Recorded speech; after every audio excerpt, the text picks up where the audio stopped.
Good morning, everyone. I'm Marcelo Ferraro. I'm a historical injustice and democracy postdoctoral research associate here at the Ruth J. Simmons Center for the Study of Slavery and Justice and the Watson Institute for International and Public Affairs. I'm here to introduce this panel and the key speakers today. This panel is titled Revolution, Race, and Violence in the Age of Emancipation, and it explores the historical experiences of the Caribbean between the Age of Revolution and the aftermath of emancipation. Offered by the Ruth J. Simmons Center for the Study of Slavery and Justice and the Watson Institute for International and Public Affairs here at Brown University, this panel is part of a two-day workshop titled Slavery, Democracy, and Racial Violence in the Americas. This workshop brought together political activists and scholars to discuss the legacies of slavery and colonialism and the formation of different racialized societies in the Americas. In each of these societies, African and indigenous peoples were subjected to captivity and distinct regimes of race and violence. Yet, they resisted, and their descendants still do.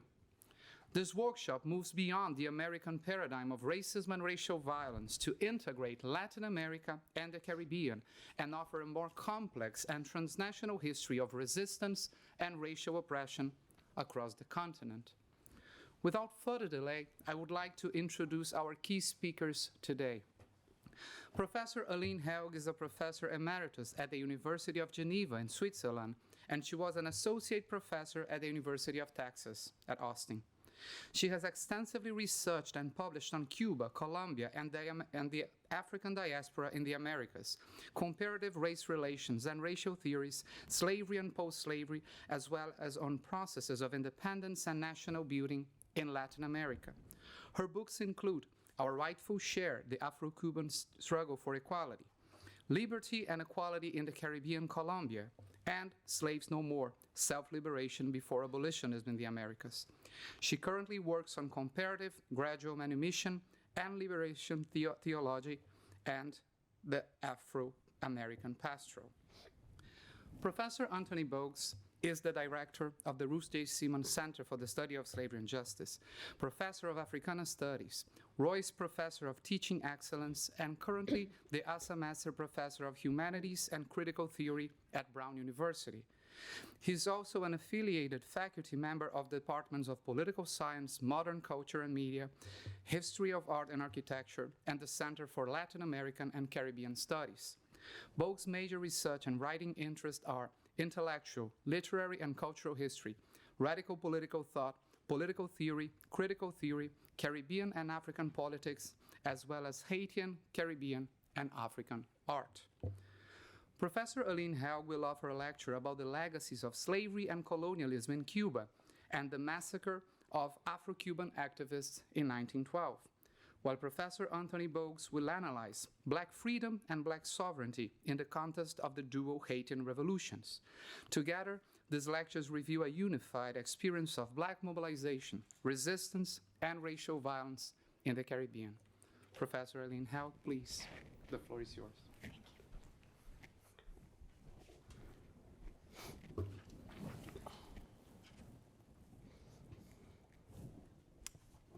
Hello, everyone. Nice to see some of you in the workshop again.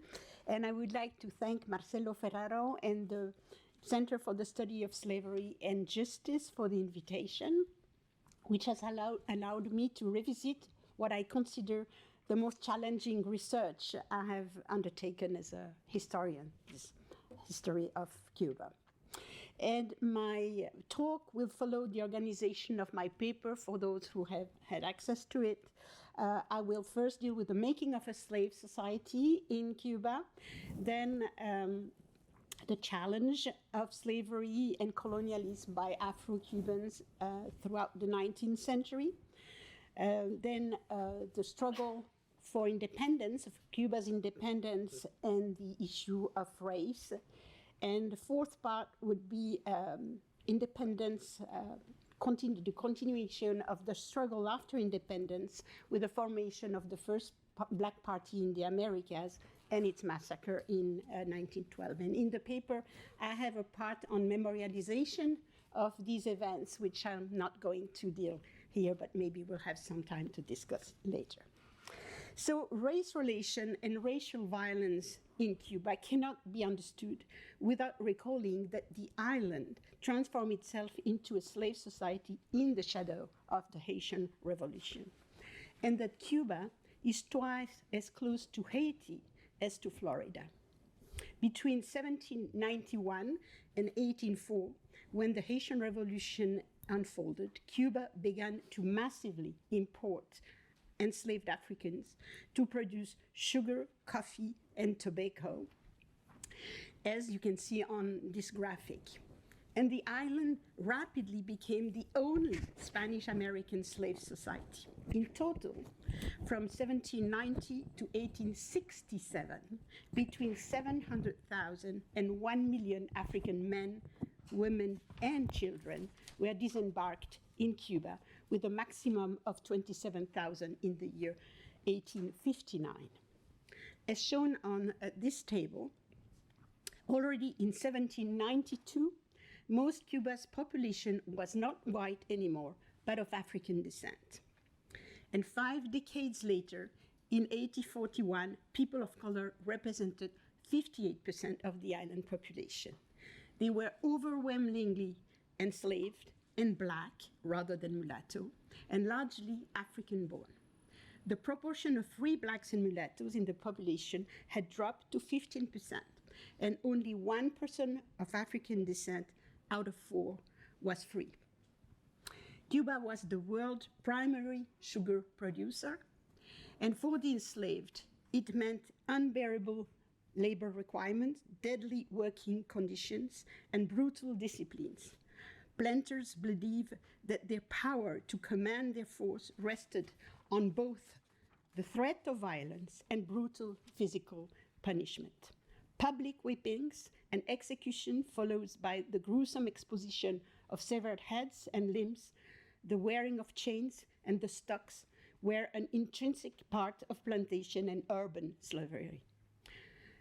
To curb slave flight and to destroy runaway communities in the mountains, Cuban slave hunters became a prevalent force of terror, and their specially trained hound dogs enjoyed international fame. Enslaved plantation workers seldom survived more than 10 years, with the corollary that death was omnipresent and that the workforce, mostly African-born, needed to be continuously renewed, like in Saint-Domingue before the revolution. And like in Brazil, in Cuba, the rapid consolidation of a society based on racial slavery had direct implication for the free population of African descent, who were increasingly racialized and submitted to humiliation and legal exclusions.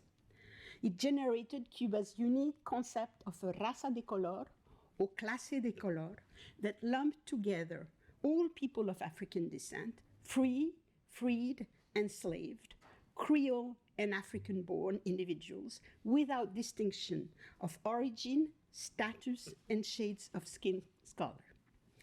Unlike the more fluid three-tier racial systems of Brazil or continental Spanish America that differentiated free people of color from the enslaved, Cuba showed a two-tier racial system close to that of the United States, but I insist, whose origin predated the US model.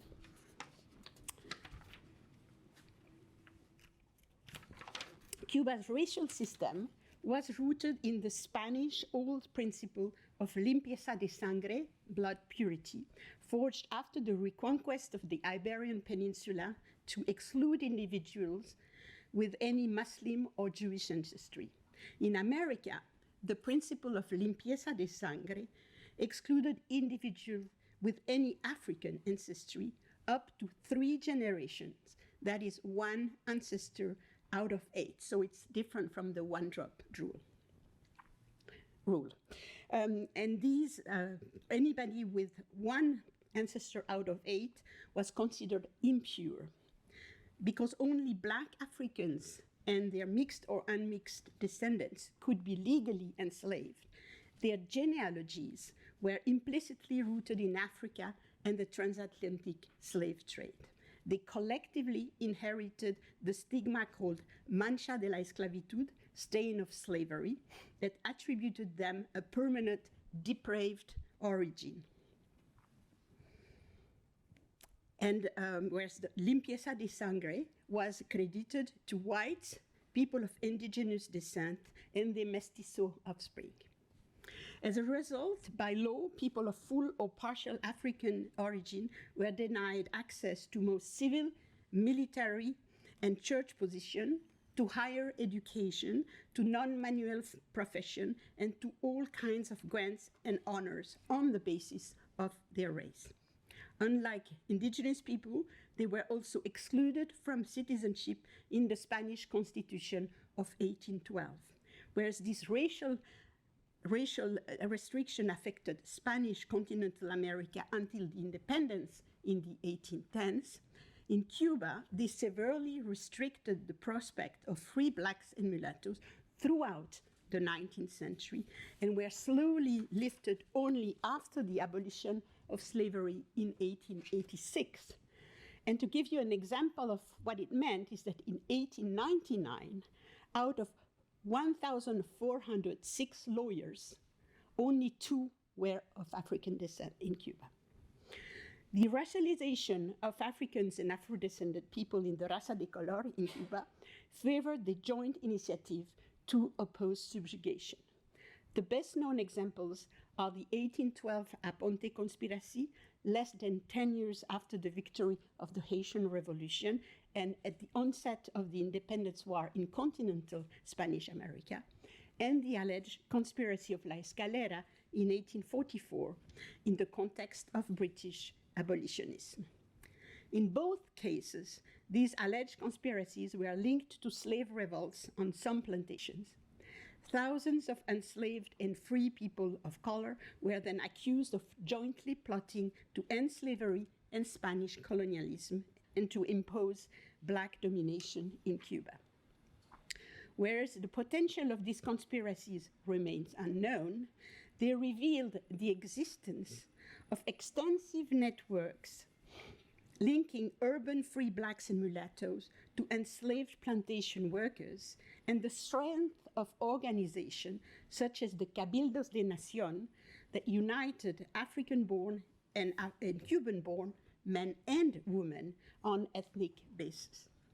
And paradoxically thus, as planters and elite whites racialized enslaved and free people of African descent in the Raza de Color, they encouraged their joint mobilization against slavery and racial exclusions. And by doing so, in fact, white reinforced their own fear of a black takeover or rebellion along Haitian lines, as exemplified in the repression of the Aponte and La Escalera conspiracies. Then the colonial state and private slave owner cooperated to cruelly repress them through mass arrest, torture, and punishment inflicted to both free and enslaved people of African descent. In the Aponte case, from the hundreds of suspects arrested, most were enslaved Africans, but 20% were free blacks. On the 22 executed whose names and status are known, 12 were enslaved and 10 were free, as were several of those sentenced to public whipping, a penalty usually reserved to enslaved people. The repression of La Escalera conspiracy reached unprecedented levels of white terror. Whipping was so prevalent as a means of extracting information from suspects that up to the present 1844 is known as the Year of the Lash, while La Escalera refers to the ladder to which they were tied to endure torture. Over 3,000 were prosecuted, 71% free men and women of color, 26% enslaved, and 3% whites. Hundreds were sentenced to corporal punishment, prison, and banishment. 78 were executed, enslaved, and free of color in equal numbers. Obviously, in 1812, as in 1844, this punishment aimed also at instilling terror to the raza de color as a whole. In the massive crushing of La Escalera, repression especially targeted the free population of color and was followed by new slave regulations that submitted both enslaved and free people of African descent to stricter surveillance and further limitations. La Escalera cannot be dissociated from the context of British abolitionism and the recent general abolition in neighboring Jamaica. Nor can it be dissociated from the publication of Cuba's 1841 census that revealed, you have it on the graphic here, that revealed for the first time that enslaved people outnumbered whites, and the raza de color as a whole represented 58% of the island population. This undeniably contributed to revive the fear of what was called in Cuba Africanization, and another Haiti. And Spanish authorities and some Cuban elites reacted by promoting then massive Spanish immigration to the island, while others among the Cuban elite showed interest in Cuba's annexation to the US South. Indeed, the fear of a black takeover added to the 1841 census revelation limited white Cubans' aspiration to independence. Demographically, they could not envision rebelling against Spanish colonialism without allying themselves to the raza de color, which required abolishing slavery and abolishing also racial discrimination. At the same time, Spanish immigrants arrived en masse after 1841, and by 1861, the racial balance had reversed to its 70-74 ratio before the sugar boom, with whites again representing 58% of a total population of 1,400,000 people. But many of these whites were Spanish, not native Cubans, and thus not interested in independence. The proportion and number of enslaved people had declined despite illegal imports of enslaved Africans, and Cuba's free population of color had fully regained its 70-74 levels, thanks to natural growth and self-emancipation among the enslaved, but they continued to face legal discrimination. After 1865 and the US abolition of slavery, annexationism was not an option anymore for white Cubans. Eventually, in October 1868, a group of white Creole planters from Camagüey in central Cuba, and then I might put the map that might help you, launched the first war of independence, emancipating their slaves, but to enlist them in their armies.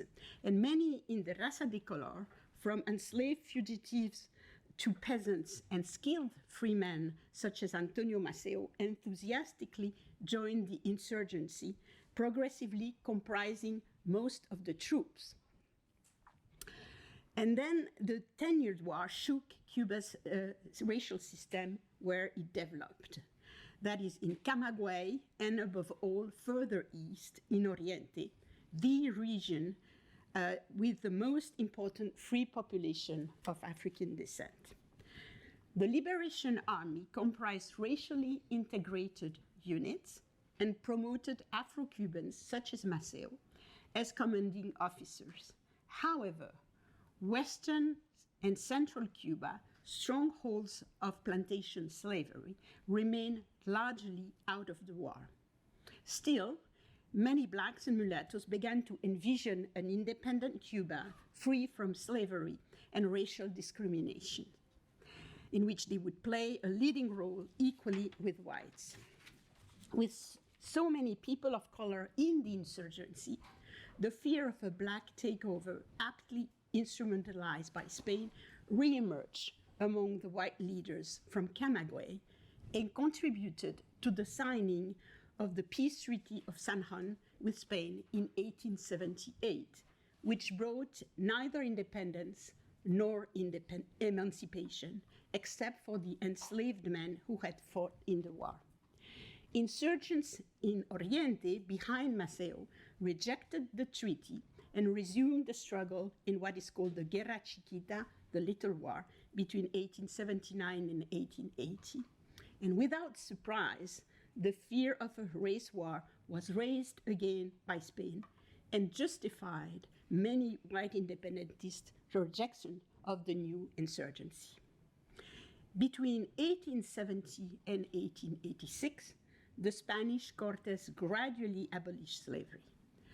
After playing an important role in the anti-slavery campaigns, after abolition in 1886, the Cabildos de Nación and the Sociedades de la Raza de Color, which were black mutual aid societies, mobilized for people of African descent civil rights and equal access to education, labor, and citizenship, still subjected to racial exclusions.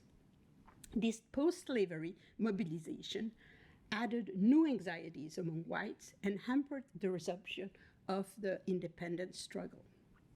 Eventually, in February 1895, so almost 10 years after abolition, the last War of Independence was launched with the fear of a black takeover still alive among some white independentist leaders.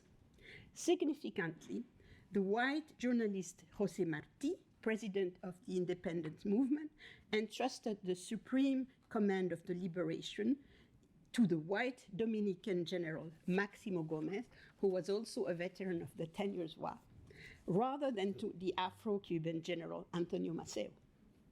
Yet the insurgency succeeded only in the stronghold of the 10 Years' War, especially Oriente, where Maceo rapidly mobilized thousands of mostly Afro-Cuban troops. Moreover, Maceo undertook, together with Gómez, the most successful campaign of the war, the invasion of Western Cuba. As a result, in January 1896, for the first time since 1868, the independence struggle had acquired a truly national dimension. Yet since Martí's death in May 1895, Maceo's military successes and popularity raised suspicion among other leaders that he planned to promote himself as the dictator of the revolution, again the threat of a black takeover. The all-white provisional government of Cuba Libre continuously sought to marginalize him, this time by refusing to send him fresh troops and ammunition to consolidate his army in the West. By late 1896, distrust between the military and the civil powers had reached a climax. Gómez planned a coup to exclude the president of the provisional government and ordered Maceo to return and back him in Santa Clara, in the center of the island. And while crossing the Spanish trench near Havana, Maceo was killed in December 1896. The loss of Maceo gave a free hand to the civil branch and the Cuban delegates in the United States.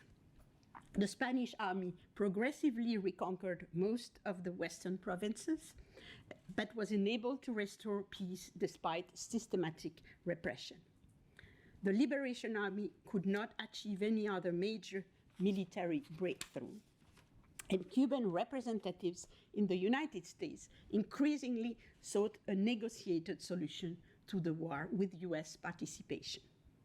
The accidental explosion of the battlefield main in Havana Harbor in February 1898 sealed that intervention, and after the defeat of Spain, the US military occupation of the island until 1902. Unlike in Brazil, in Cuba, participation in the war against Spain gave Afro-Cubans a unique opportunity to fight with weapons in hand for the destruction of the colonial order in which some had been enslaved and all discriminated against. Their war was won without concession until Spain's full defeat in order to build up a new society in which poor and blacks like them would have their political and socioeconomic share. Yet, contrary to Martí's hopes, the war had not confronted the issue of racism, nor did it end Cuba's concept of a raza de color. The sight of armed blacks fighting for freedom disturbed white independentists anxious to keep blacks in their place, which explains why during the war they denigrated Afro-Cuban military successes by labeling them black threats. They had a more political agenda, the end of Spanish rule without a complete reversal of the colonial order, and the establishment of a republic that would consolidate their political power gained during the war. The US occupation secured their preeminence after independence. Nevertheless, for most Afro-Cuban veterans, the war experience had a long-lasting effect. And this is something that you can see in also the wars, the world wars, which really are the roots of the independence movements around the world. It allowed them to show their force and had permitted some to assert the vision of a new Cuba in which they would be equal citizens in all levels and spheres of power. However, a new census showed the enormous struggle that awaited them ahead. Blacks and mulattoes were now only 30% of Cuba's population, and they faced abysmal racial inequalities in all domains. Yet elite whites considered colonial discrimination resolved by the 1901 Constitution, which stated all Cubans equal before the law and universal male suffrage. In this context, in 1908, some black and mulatto men founded the America's first black political party, the Partido Independiente de Color. The party was nationalist and sought the integration of Afro-Cuban in mainstream society and their participation in government. Its political program addressed only a few issues directly related to race. It demanded an end to racial discrimination, equal access for Afro-Cubans to position in public service and the diplomatic corps, and the phrase was so that Cuba can be represented as it is, and an end to the ban on non-white immigration. Most of the party's other demands aimed at improving the conditions of the popular classes, regardless of race. Compulsory free, and imagine it's 1908, a compulsory free education for all children, free technical, secondary, and university education, state control over private school, abolition of the death penalty, reform of the judicial and penitentiary system, which we know were discriminatory, the 8-hour workday, and priority for Afro-Cubans in employment, and also very important, the distribution of national lands to Cubans. The party had its own newspaper, Previsión, which diffused its program and offered a space for members and readers to express their views on racial justice, Cuban nationalism, and Afro-Cuban identity. Enslaved in general, the independentists were proud of being black and Cuban and wanted Afro-Cubans to be recognized as a full component of Cuban nationality. Cuba was to be not only for whites and for blacks, as Martí had written, but was to be black and white. And Previsión stressed that Afro-Cubans have been overrepresented in the Liberation Army. They had then proved their patriotism and leadership better than white Cubans. And here you see on this cartoon that was in the newspaper the symbols of slavery are still very, very strong. And you see the blacks that are in the two hegemonic parties, conservative and liberal, with their hands and feet tied and no way to express themselves under the whip of a white male. After independence, white Cuba, this was also one of the The argument in the newspaper was that after independence, white Cubans had betrayed Afro-Cubans and deprived them of the fruit of victory. And they denounced cases of Afro-Cubans being racially discriminated by the government, turned down for jobs, denied service, and unfairly arrested or sentenced, which the newspaper labeled as moral lynching. We go back to lynching. Huh? To further rally Black supporters, Prevision and Independientes built on Afro-Cuban collective memory of white repression and exploitation under slavery. For them, the root of current racial discrimination rested in the racial system forged by slavery and colonial exclusions. They repeatedly resorted to the symbolism of the whip and the deadly repression of free people of color in the 1844 alleged conspiracy of La Escalera to show continuities in whites' attitudes toward blacks. This was in sharp contrast with white elite sectors' propensity to obliterate the legacy of colonialism, to pretend that Cuban slavery had been mild, and to deny current racism because of the 1901 Constitution that guaranteed universal male suffrage and the equality of all Cubans. Unmoved, the Independientes argued that Cuban racism was particularly ugly and that they made a difference with the US system because it was based on fear of blacks and was thus hidden. These characteristics implied permanent white control of blacks designed to prevent Afro-Cubans from thinking and acting on their own.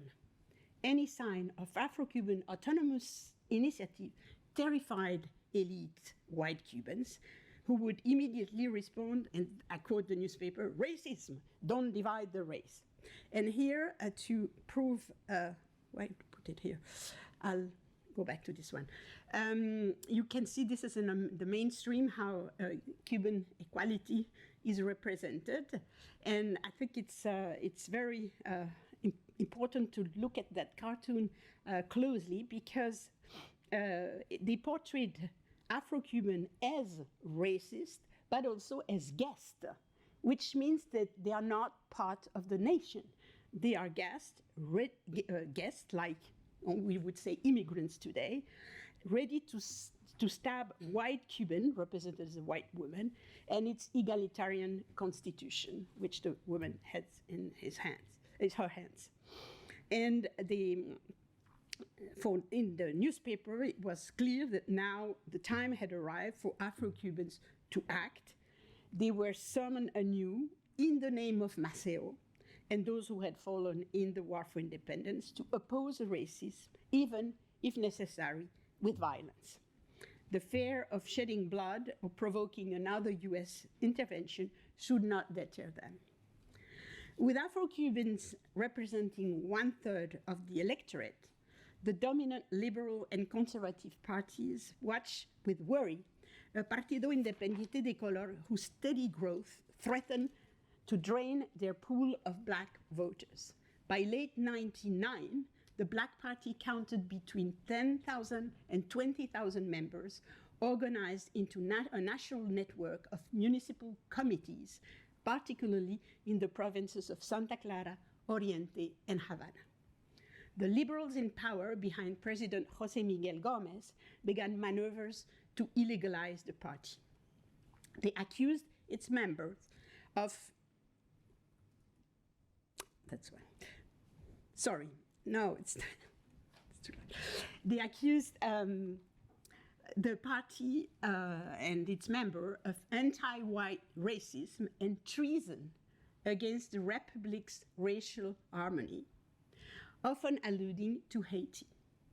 As illustrated in another cartoon Prevision, which you have here, which portrays the biased justice and the memory of the repression of the 1844 La Escalera conspiracy, they really, in fact, explain all what was happening between late 1899 and beginning of 1910, when the liberals astutely had the only Afro-Cuban senator, and you see him on the left, a black man with a white mask.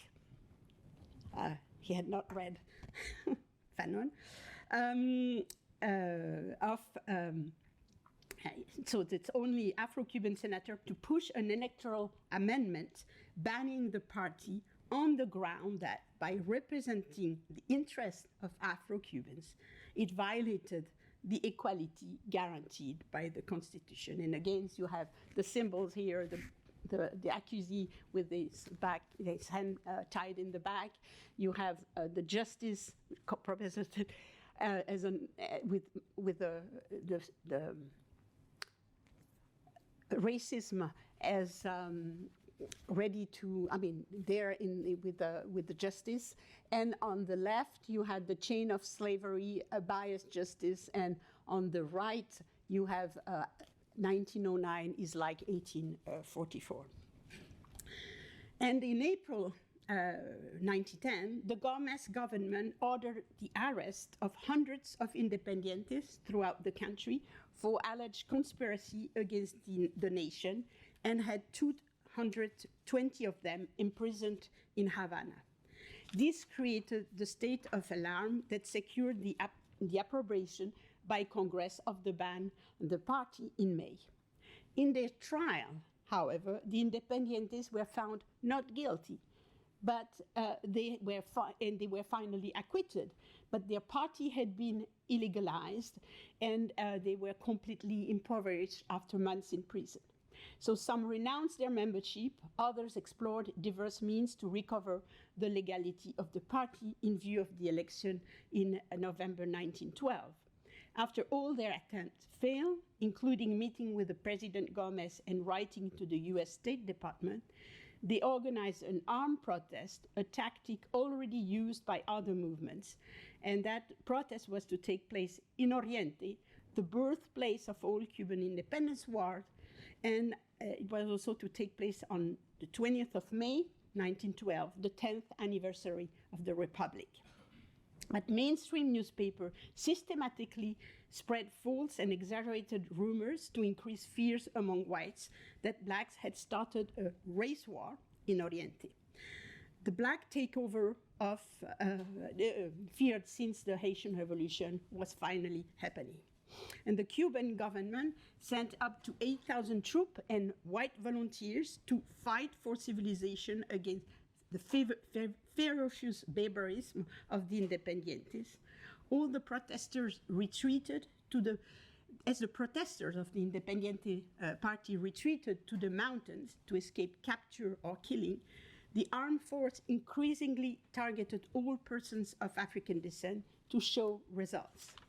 As one newspaper boasted, "This is the free and beautiful America defending herself against the clawing scratch from Africa."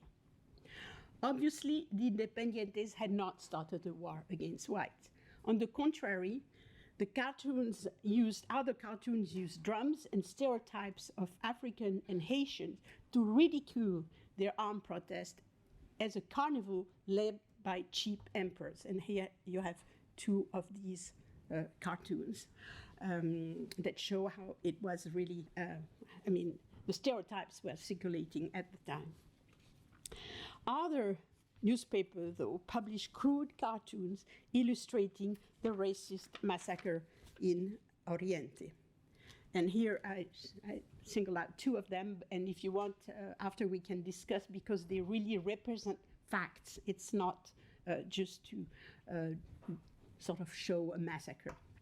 Although most killings were perpetrated in Oriente, including the murder of the party's president and vice president, assault against blacks were reported in every province and in Havana.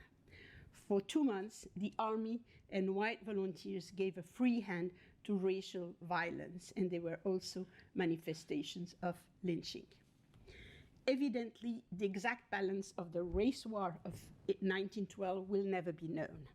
Official Cuban sources put the number of dead rebels at more than 2,000. US citizens living in Oriente estimated it at between 5,000 and 6,000 blacks. An Independiente survivor spoke of 5,000 dead. In contrast, the official figure for the total dead in the armed force was 16, including 8 Afro-Cubans murdered by their white mates, and some shot in friendly fire. Clearly, it was not the long-feared race war along Haitian lines, but a white racist massacre. 100 years after the repression of the 1812 Aponte conspiracy, and 68 years after the Year of the Lash, the extermination of the Partido Independiente de Color also aimed at terrifying the entire Raza de Color into submission. But in 1912, unlike in 1812 and 1844, racial violence was not exercised through the filter of the colonial justice system.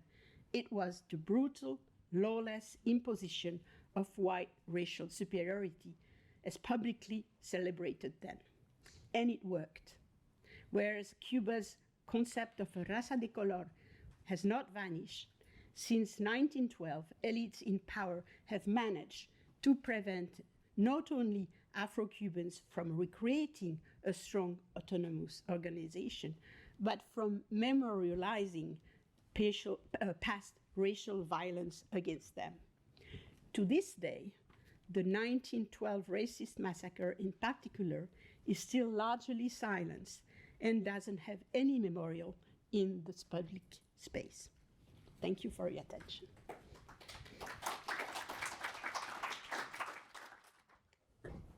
Okay, morning everybody. Want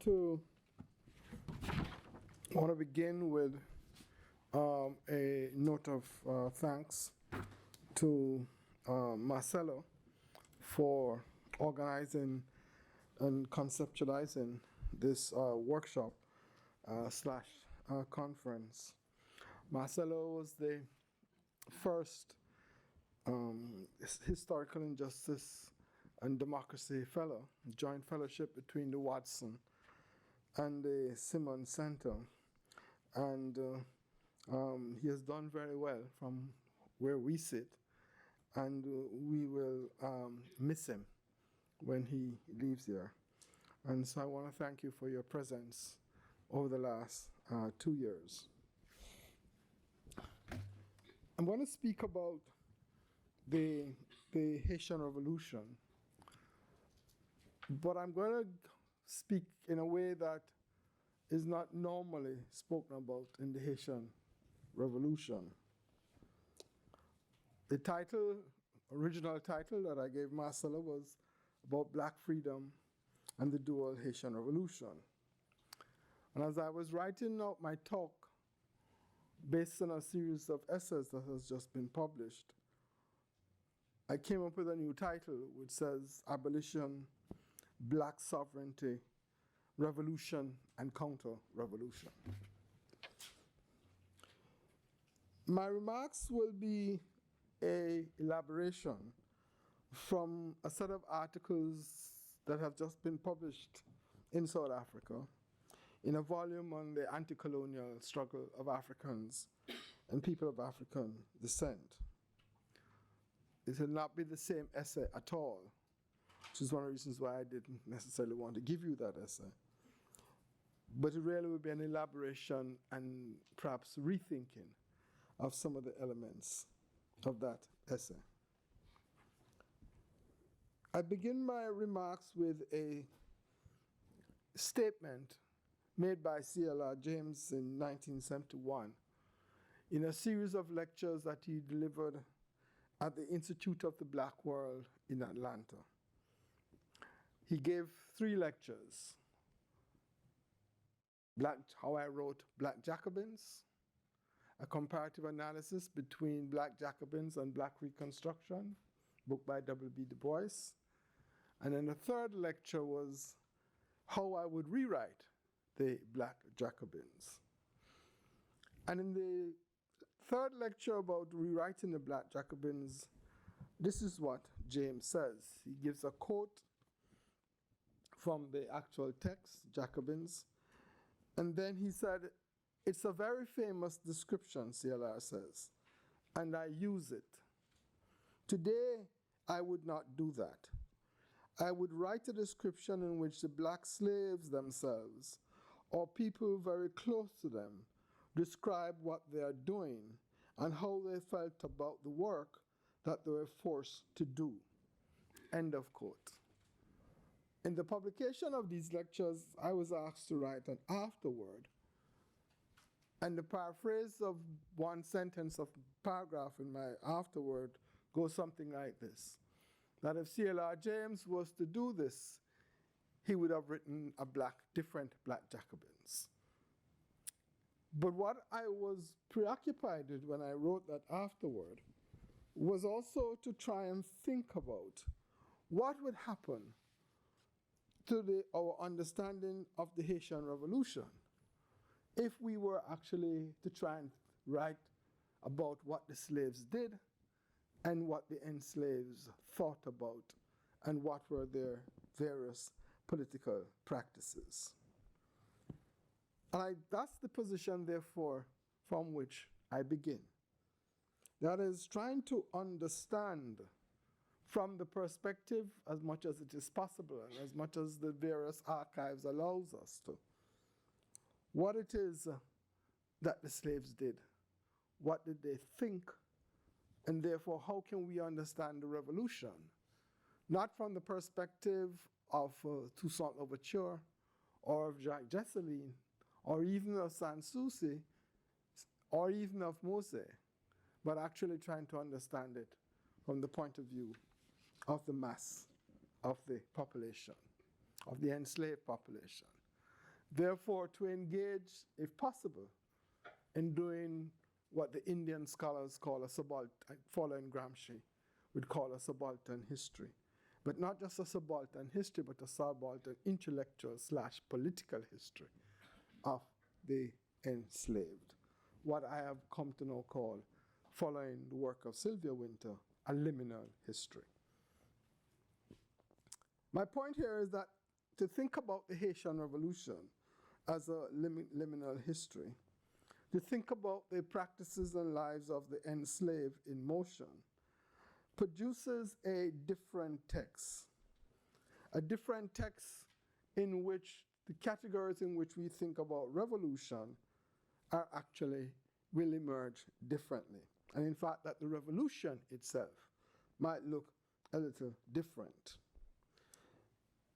I do this work with also three other things in mind.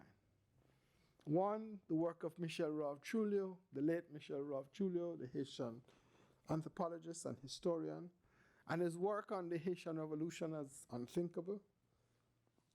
And I also do this from the perspective of following a line of thought of a French colonial official in a letter to his family that was found in the French National Bibliothèque, in which he writes the following to his family. We do not know these blacks, he says. They have, and here I'm quoting him, they have a different conception of freedom. And for me, therefore, to think about that different conception of freedom that this French colonial official who's fighting them notices was a kind of pointer that one wants to begin to think about. And how does that open up a different space for us to think about the revolution? And the third element that frames a ground from which I operate is my own understanding of the revolution, which I'll explain as a dual revolution. And let me explain the dual nature of the revolution first. Every historian worth his or her salt, progressive or non-progressive, essentially says the Haitian Revolution. But that nomenclature collapses two historically distinct events. It collapses the revolution led by Toussaint Louverture, which leads to the ending of racial slavery, what Toussaint calls the aristocracy of the skin. But it collapses the anti-colonial national liberation struggle led by Jacques Dessalines. I would want to argue that these are two distinct revolutions. I know that many historians don't necessarily buy that argument, but I would want to argue that they are two distinct revolutions because they have two distinct political and social objectives, A, and that B, that they demanded two distinct and different kind of political practices in their execution, in their execution as revolutions. So from the point of view, therefore, of thinking about the Haitian Revolution as this dual revolution, I then want to, and the other points I've made about Trujillo, I want to then begin to talk about the Haitian Revolution. The Haitian Revolution, as we all know, was perhaps the most radical revolution in the age of revolution. It was not just a most radical revolution. I would want to argue it was a black radical abolitionist revolution. And that is not, again, something that people talk about, but I think is important. And when I listened to the previous speaker and the preoccupation of the slave owners about Haiti and the fear of Haiti throughout the entire region, it is not just a fear of Haiti because there was a revolution, but it was a black abolitionist revolution. It was a revolution, therefore the first part of the revolution was about the abolition of slavery. As I said, what Toussaint called the aristocracy of the skin. What is important, I think, in thinking about that revolution was who are the forces that made the revolution? The forces that made the Haitian Revolution, as we all, the first phase of the Haitian Revolution, the anti-slave, black abolitionist segment of it, were revolutionary slaves, many of whom were Maroons. And what I've argued in what I've written is that Toussaint Louverture's supreme political skill and military example was his ability to pull all these various Maroons, into a single revolutionary army. That is one of his actually major achievements. And that you can't think about the first phase of the revolution, the black abolitionist phase of that revolution, without not thinking about marronage, without not thinking about the various Maroon bands all over Saint-Domingue, not saying Haiti yet, all over Saint-Domingue, who were then pulled together by Toussaint. There's a young man in this room who's an undergraduate who wrote a remarkable thesis called Around the Kingdom of Platon, and sitting down there, Michael Becker, in which he demonstrates the ways in which the actual Maroons in the southern part of Haiti organize themselves into a kingdom, and how that organization was actually distinct from the revolution, this anti-slave revolution that was taking place at the same time. So what we have, therefore, with the black abolitionist revolution is, led by Toussaint Louverture, is not black sovereignty. What we have is the ending of slavery. And the ending of slavery is consolidated in the 1801 Constitution of Toussaint. And the 1801 Constitution of Toussaint essentially says what? It says there shall be no more slavery in this land. And then he says we are all equal citizens and French. That is really, I think, important. In other words, it is the end of the revolution. He is ending slavery, but he's ending slavery and declaring that the black folks are equal and are French. He's putting to death, overthrowing the aristocracy of the skin. The 1801 Constitution also does something remarkable. It outlaws voodoo. Because if you are equal and French, then it means that you are Catholic. And that also then becomes important. Because we all know, those of us who studied the revolution, that in fact the actual inauguration of the revolution itself in August 1791, the inaugural moment, was actually begun with a voodoo ceremony. And therefore, if you then outlaw the processes and the symbolic order and that begins the inauguration of the revolution, then you are doing something that, quite frankly, is against the revolution itself. You are mixing up what your role is as the revolutionary leader is or was with what, in fact, the ordinary people and former ex-slaves, what it is that they wanted and demanded. The other point I would want to make about this black abolitionist revolution is that it raises this question of freedom, but it does not raise the question of equality in practice, even though Toussaint's 1801 Constitution says that we are all equal and French. And one of the series of letters that he writes, and those of you who are interested, this is Jean-Bertrand Aristide's put together a really important book a couple years ago, and Toussaint's letters. One of the letters he writes to one of his friends in France is that he goes to a plantation where there's some trouble.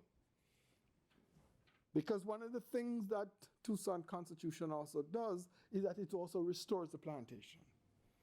And it restores the plantation and brings back the plantation owners to run those plantations. And the people make a lot of noise about that, obviously. Because you are free, but you're supposed to be working for wages, but it's the same people who would whip you, give you the lash. Who are you working for? So there's a kind of dissonance after you have made a revolution for that to happen. But some of us argue, James included, that Toussaint looks around him and says, we still have to have a certain kind of economy, and that the plantation economy is how we can go. And I think that's an important point, because I want to argue later on that it is actually the establishment and the continuation, or the re-establishment and continuation of the plantation that then becomes the foundation for the counter-revolution. Anyway, Toussaint writes this letter, and this is what he says. He says, I ride into the where the trouble is, and I meet these people who are in kind of upset and who have decided that they're not going to work on this plantation. So I go to really tell them that they need to work. And that the people look at him and say, we respect you, etc. You are the leader, etc. And you have helped us get freedom. He says, but in this freedom, one of the persons said to him, but in this freedom, there's no equality. And therefore, the question that immediately raises to me as I read these letters and read other things about Haiti in that period is that, okay, here is the ending of slavery. Here is the ending of the abolition, of the aristocracy of skin, based on a black radical revolution, black abolitionism. But that the fundamental question that is also being raised is that of equality. And that the question, therefore, that this revolution was posing at the very beginning is not just that of freedom, but what is the relationship between freedom and equality?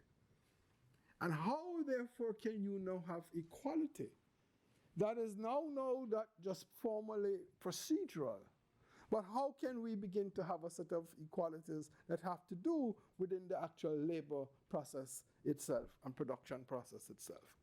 And I would want to argue that that's a question that emerges in the revolution long before Marx.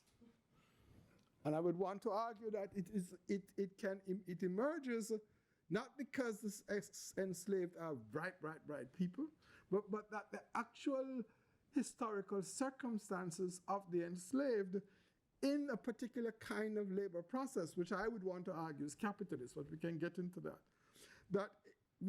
What that then does is that it forces them into a new set of questions that the French Revolution couldn't pose and that the American Revolution could not pose, given the way it was on indigenous people land and so on. So that therefore the question when the worker says to Toussaint equality, what I would argue, and when you read the letter, I think there's evidence of that, you will see that particular worker is trying to drive beyond just a kind of procedural freedom and trying to go beyond a procedural form of equality. Carolyn Fisk, in her really remarkable book on the revolution, points to workers in the North taking over plantations. She doesn't give a lot of space to it, but points to some workers taking over plantations and trying to run the plantations for themselves, appointing what we would call today supervisors and managerial staff for themselves, determining who those should be, and meeting with those people to decide what to do with the surplus. And I just wish you would give us more on that, and then there's more work for graduate students to do to find those instances and to elaborate them more, because what you are talking about is worker control.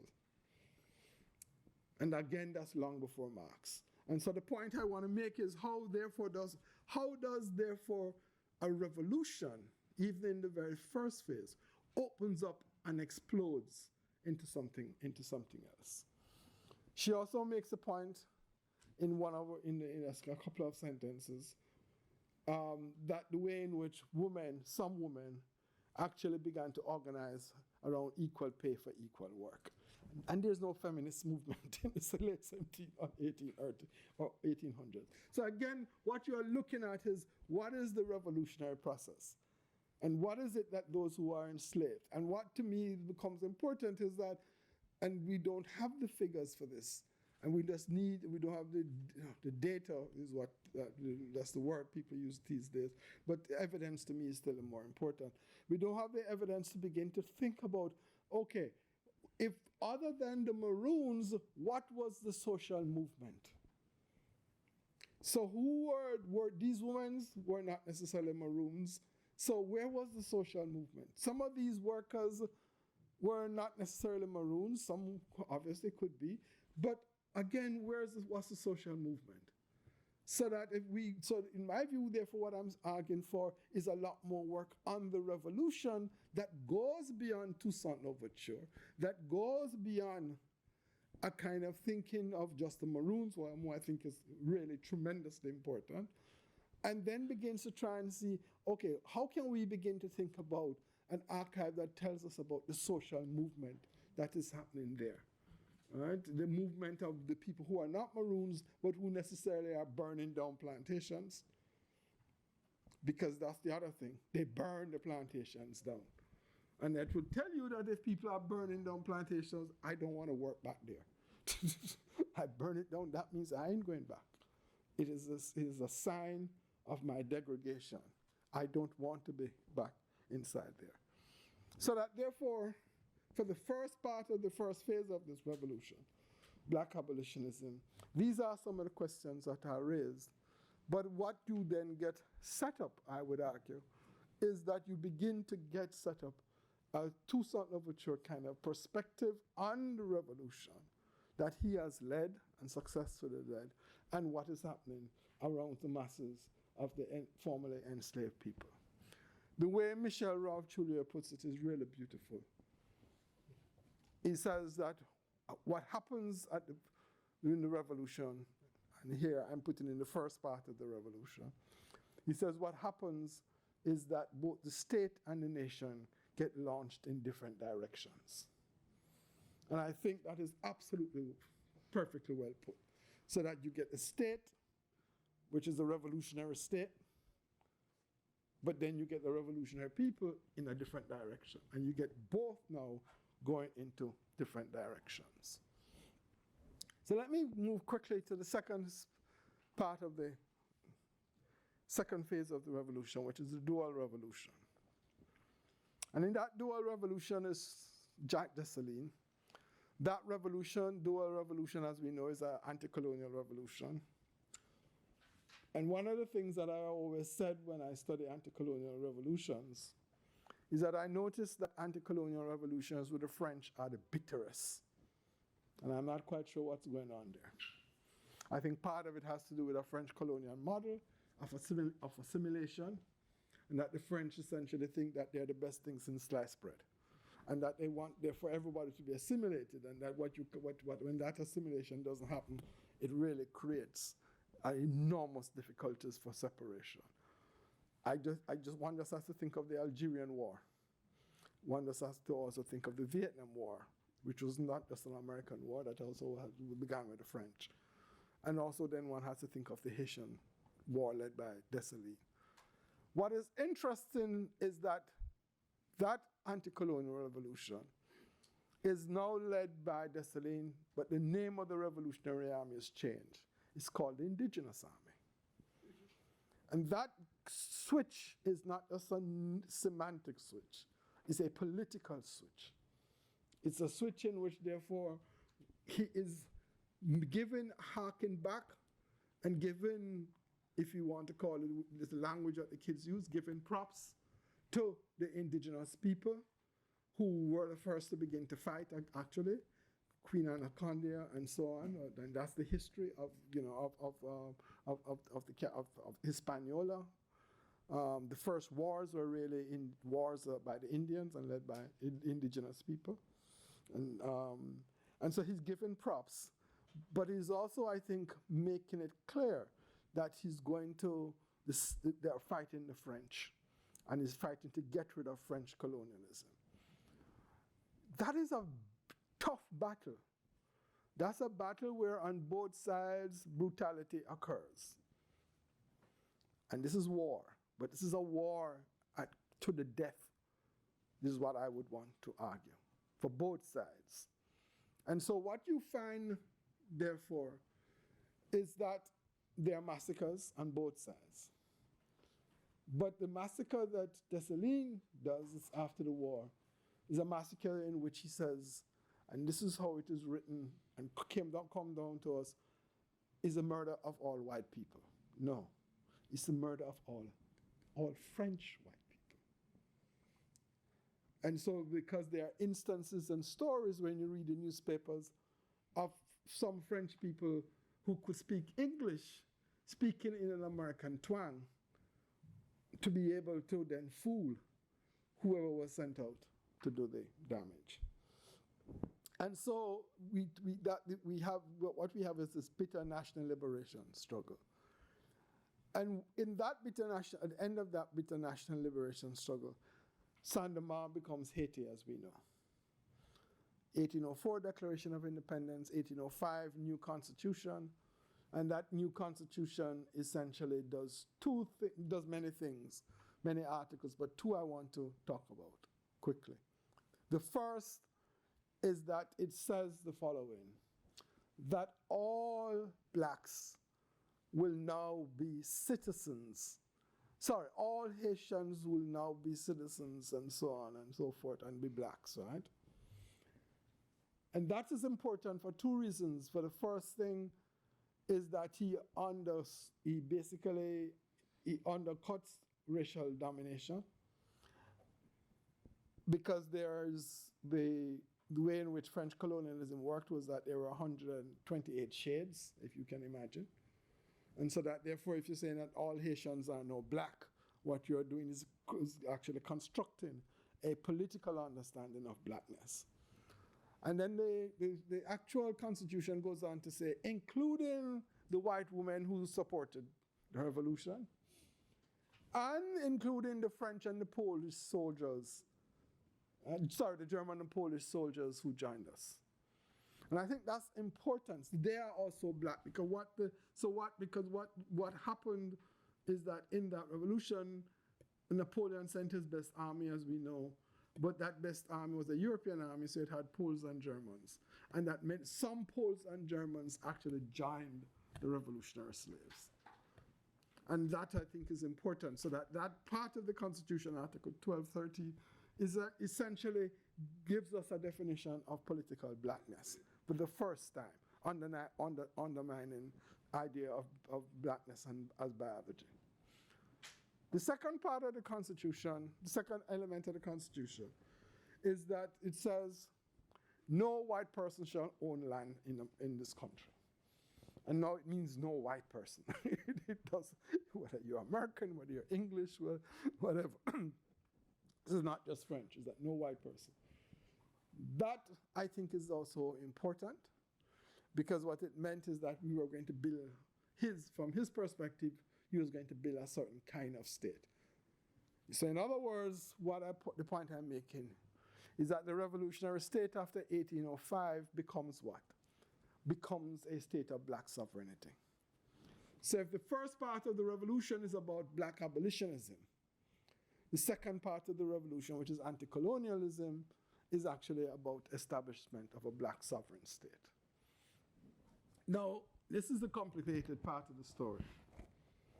That black sovereign state, as we know, is under attack, is anathema to the Americas. What happens in Cuba? What happens in the United States? You have to get, nobody will trade with it and so on. I mean, you can think about, you have slavery and colonialism right, in the entire Americas. So here you have this group of people who have made a revolution, who would declare a certain kind of black sovereignty. They are not to succeed. And I think that one of the things that we have to think about historically is how from the 19th century, in the terms of the West, Haiti was not to succeed. No matter what it did, it was not to succeed.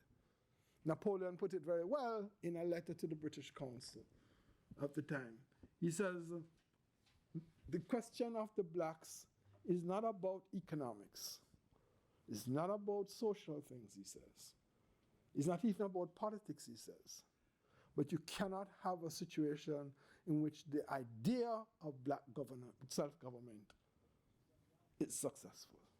That's his letter. And so he says that we have to then, all of us in this region have to then deal with that.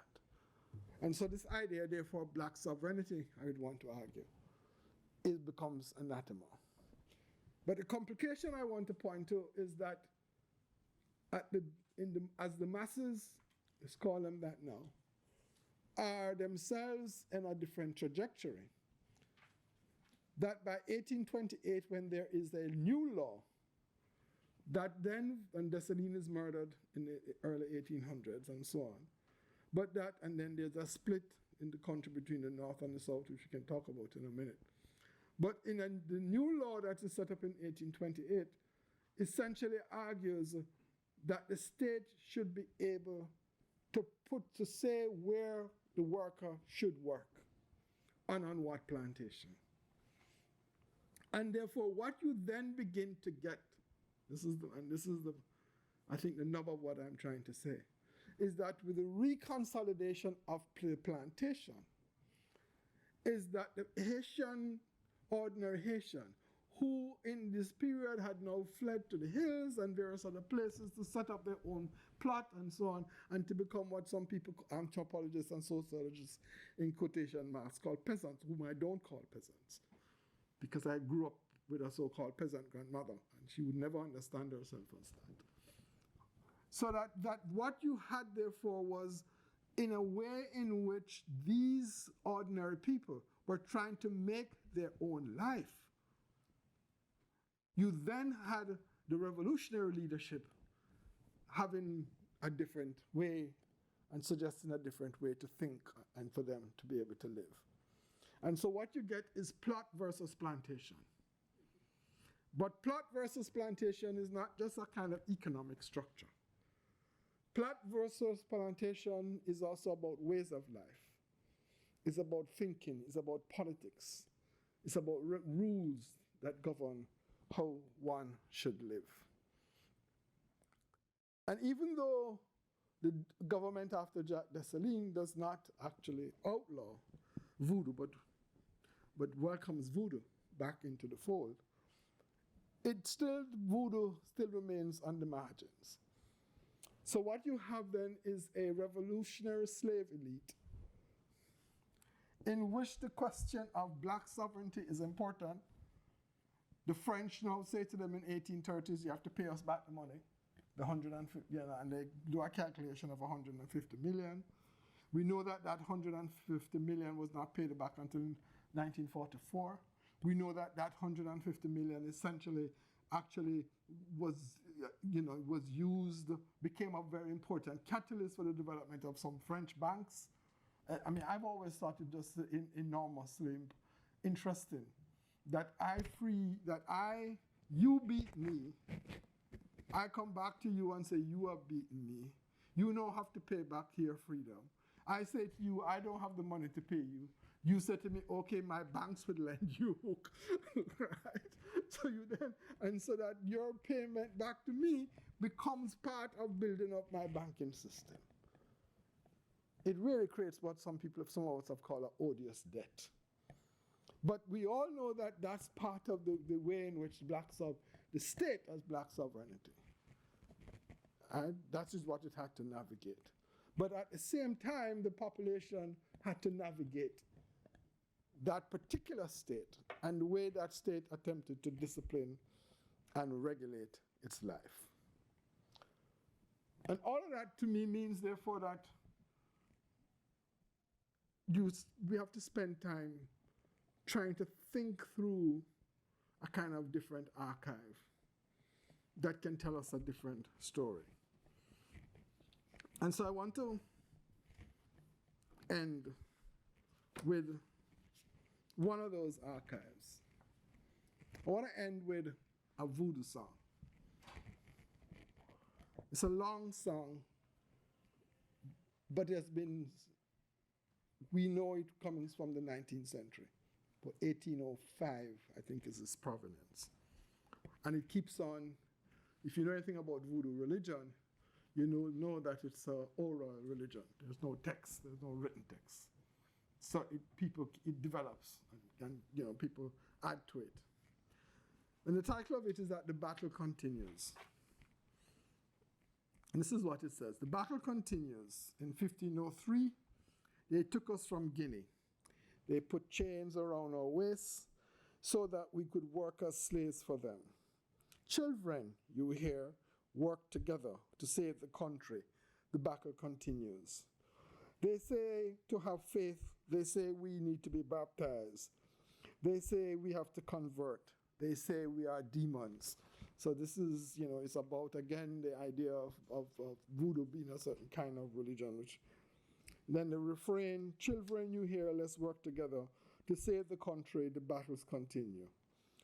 We did our ceremony at Boys Command. We did our revolution. We created our flag. So you notice they have a distinct thing. We did a revolution. It was at a certain place, the Boys Command ceremony, 1791. We created our flag so that we could truly have our freedom. Refrain, children, you hear, let's work together to save the country. The battle continues. And then they begin a thing of listing all the presidents, right? The song lists all the presidents, and this, and they go, one president, President Jeffrey, they say, you arrange a concordat. They said you're going to make schools so that they can truly civilize us here. Children, you hear a refrain again, let's work together to save the country.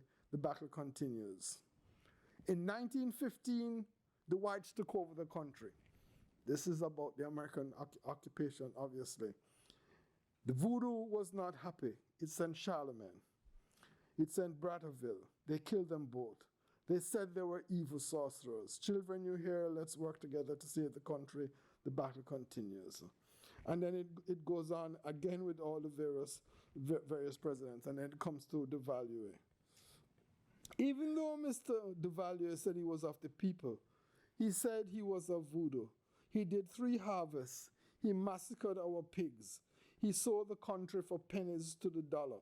Children, you hear the refrain, let's work together to save the country. The battle continues. After the 7th of February, the religious extremists were unchained. They massacred voodoo priests. They killed voodoo priestesses. They destroyed our temples. They raped girls. They said they were doing the work of God.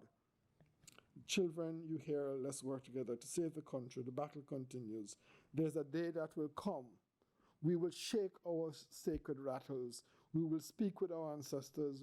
We're going to pour water on our libations. This country is not for Amen. This country is for Abo. And that is I would want to argue, is one archive that tells us a set of stories about the Haitian Revolution, which we don't hear often.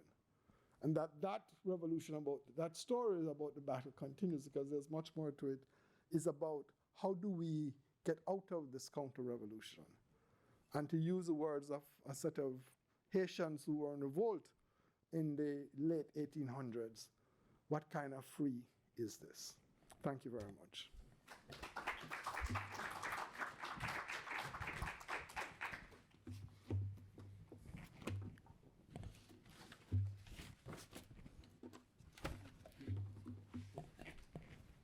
You want us up here?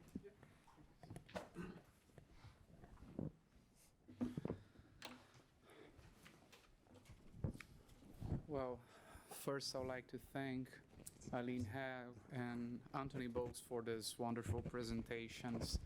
As you can see, we are talking about this revolutionary Caribbean from the late 18th century to the early 20th century. And we're discussing many topics that are connected to this workshop if we're thinking about the making of racial regimes and if we're talking about racial violence. I'm gonna present one comment and then a few questions, and this is just to warm up the debate. Then the floor is open for all of you to join this discussion. If we're thinking about the making of race in the Americas from a transnational perspective, I just wanted to make a comment and see if you would agree with this idea. I'm trying to compare the experience of making of race in Cuba and in Haiti, including Brazil and maybe even the US in the picture. If we think about the Brazilian racial regime from the colonial period, we're thinking of manumission as a slaveholder strategy, not only as the conqueror of freedom by enslaved people, but this is a traditional legal institution from a slave society. We're talking about subaltern assimilation in the society. We're talking about racial mixing. And the making of the Brazilian racial regime was based on these degrees of race and this segregation and making it difficult for people of African descent to build one identity. We are talking about differences and even struggle between browns and blacks, free people of color, enslaved people of color, Afro-Brazilians and Africans. This is, in my opinion, one of the reasons why the Brazilian racial regime was so efficient, preserving racial order and preserving slavery. This is the last nation to abolish slavery in the Americas. On the other hand, when we talk about the Haitian dual revolutions and when we talk about the whole experience of black mobilization in Cuba during the 19th century, early 20th century, we're talking about two societies in which there were racial policies that somehow brought people of African descent together. Not that they create this unity immediately, but eventually this happens. I'm thinking about the reform of Code Noir in the early 18th century and how it restricted manumission, the rights of free people of color in Saint-Domingue, and some historians consider that this was one of the causes of the revolutions, precisely because free people of color, not all of them, but some of them, unite with the enslaved against French colonialism eventually. We can think about Toussaint Louverture, who was a free man of color, but joins a revolution alongside with the enslaved. And we may also think about the Cuban experience, especially because of what happened in Haiti. These racial policies in the early 19th century, they encouraged this new classification, clase de color, raza de color, the idea that all of these people that have different, that belong to different social strata, somehow they belong now to one group. On the one hand, this is a racist strategy to bring these people down, but dialectically, this contributes to the creation of identities that contest racial oppression in both islands. So I wanted to see your thoughts about these different racial policies in Haiti and Cuba and how they might have contributed to the making of racial identities that eventually contest racial oppression, in comparison to Brazil, where the making of black political movements, it took much longer for that to happen. We might even think about the USA, how the one-drop rule on the one hand segregates whites and blacks, but it also contributes to the making of black political mobilization in this country. So this is just a comment. If we're thinking about race in a transnational perspective, I would like to hear your thoughts and if you agree with my interpretation. Um, my second comment, this one is exclusively to Aline Helg. You mentioned how this racial regime in Cuba is unique in Latin America. I wonder, like for the discussion, if you could mention a little bit how Cuba is so different from other countries like Colombia, like Brazil, and how interesting this is because most traditional studies used to compare the Anglo-Saxon Americas or the United States to Latin America. And I believe Cuba is offering a completely different example of the making of race and the making of Black political mobilization. So if you could just mention a little bit more about this unique experience in Cuba comparing to other Latin American countries, I think this would be good for our debate. Then another question to you. You mentioned that the massacre of 1912, this is a huge event, and you mentioned that it's different from previous experience like state repression against the Aponte conspiracies and rebellions and repression against the conspiracy of La Escalera. This is true because now we are talking about an independent state, we are talking about a national state, Cuba, in comparison to colonial rule, the Spanish colonial rule over Cuba in the previous examples. But at the same time, if we're thinking about racial violence in Cuba, I see a pattern and I would like to see if you agree. Because when we think about racial violence in the United States, it was always based on the state sovereignty, but it was often performed by white mobs. It was performed by white citizens. And it seems to me that Cuba, because of this long experience of a military colonial state, there is a long tradition of racial violence as state violence, as military violence. And if we think about La Escalera and the massacre of 1912, we are talking about military agents performing violence. So I would like to know if you think there is a longue durée tradition of state violence as racial violence in Cuba. This is my interpretation, but I'm not even certain, so I would like to see what you think. And my final question, I promise I will stop. Tony, I was really interested by your presentation of the dual revolution. Even in Brazil, we study the revolution of Saint-Domingue and the Haitian revolution as two different revolutions. But I think you brought something else to the discussion, thinking about the first phase of the revolution as a Black abolitionist revolution, and the second one as an anti-colonialist revolution that is based on Black sovereignty. There's something absolutely new there. There is one sentence that you brought in the beginning of your presentation that I was particularly interested in. Let me find it. I think it is like the French officer says something like, this is like, they have a different notion of freedom. And I would like you to talk a little bit more about your understanding of this sentence, because it sounds to me, especially because we had other conversations in which you were talking about how I interpret citizenship and rights in my own research. It seems to me that this French officer is talking about liberal rights or a liberal notion of freedom or even a liberal notion of equality. And the enslaved, and maybe not the enslaved by now, but these Black rebels, they're thinking about a new concept of freedom, a new concept of equality.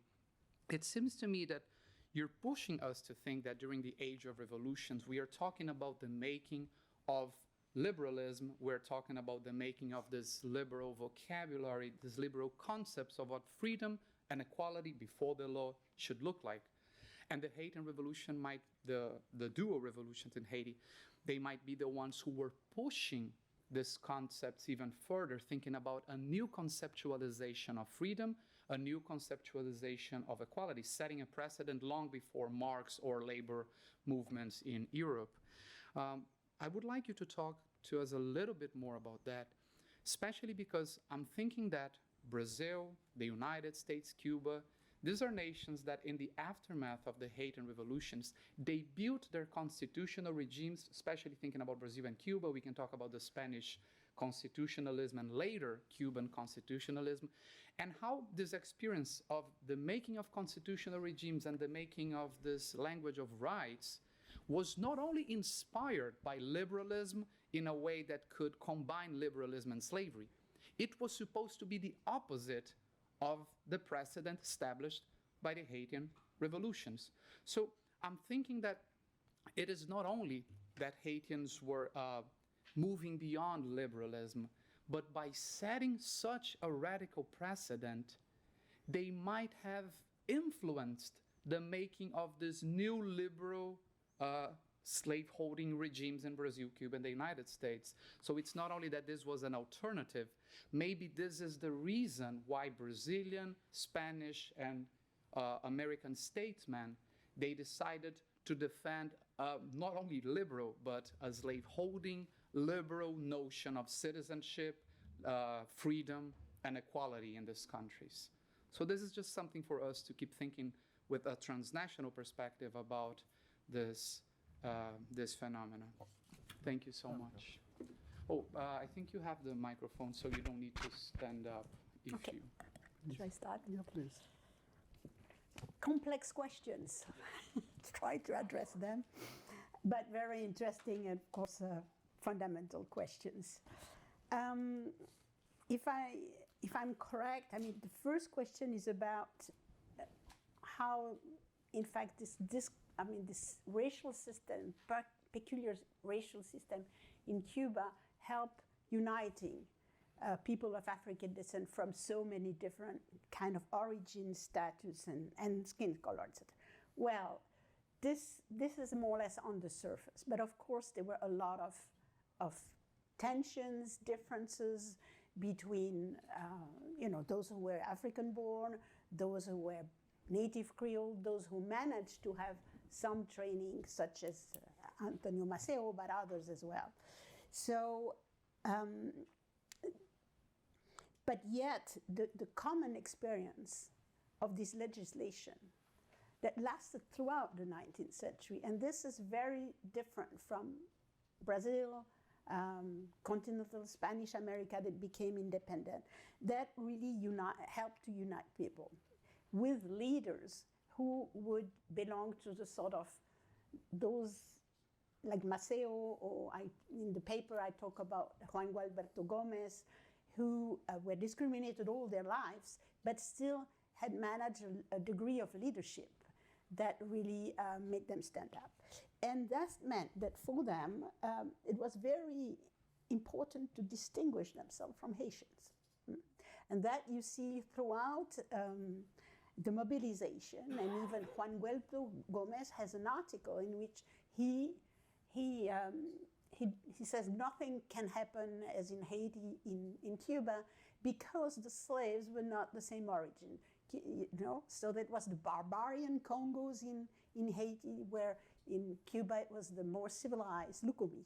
I mean, things like that are really to sort of separate themselves from the Haitian Revolution, which reinforce your argument about the isolation, total isolation of Haiti. And don't want to get into that, but Bolivar's treason of Haiti is really something that it is probably as costly for the Haitian Revolution as what happened after with the French reparation.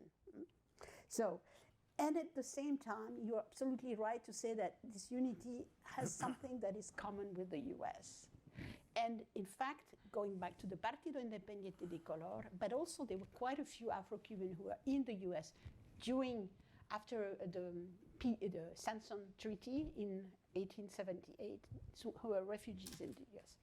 And for them, they had the experience of US discrimination, but at the same time, the possibility of studying and acquiring wealth and things like that.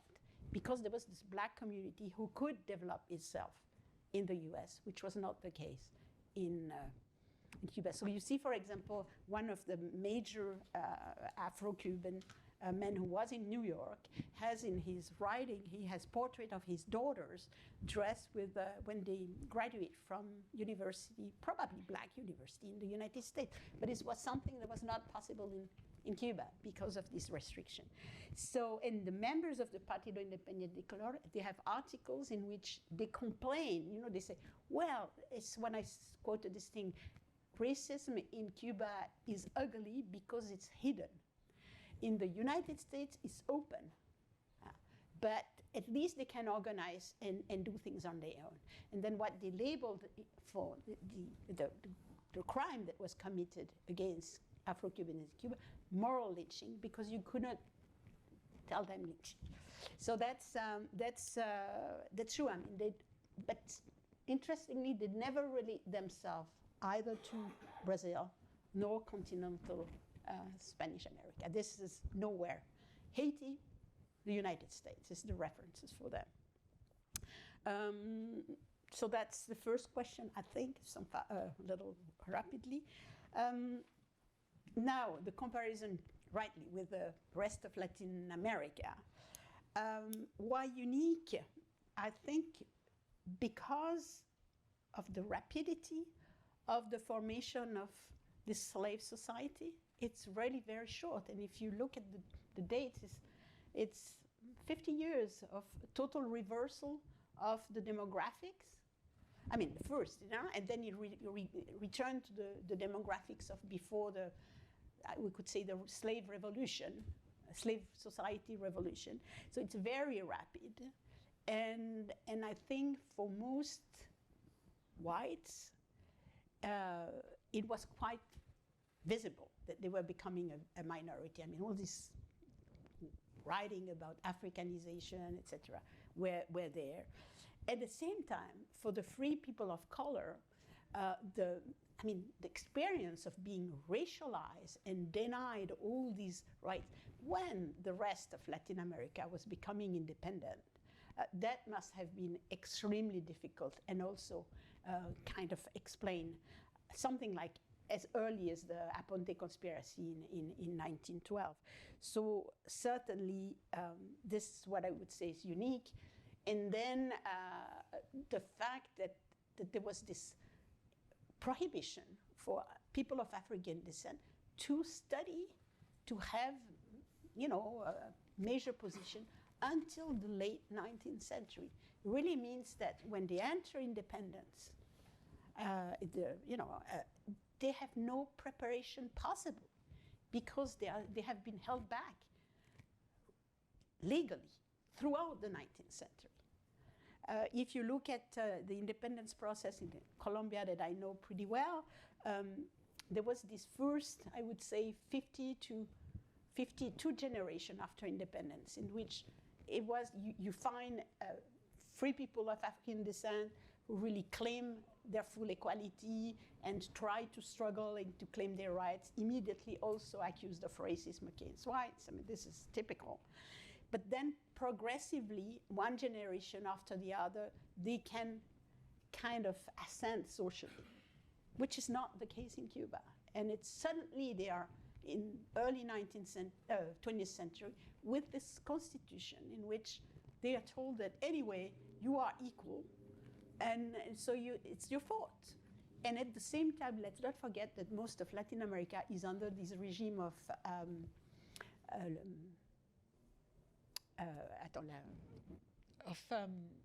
it's military or dictatorship, in which with a white immigration and the regression from universal male suffrage to suffrage according to education and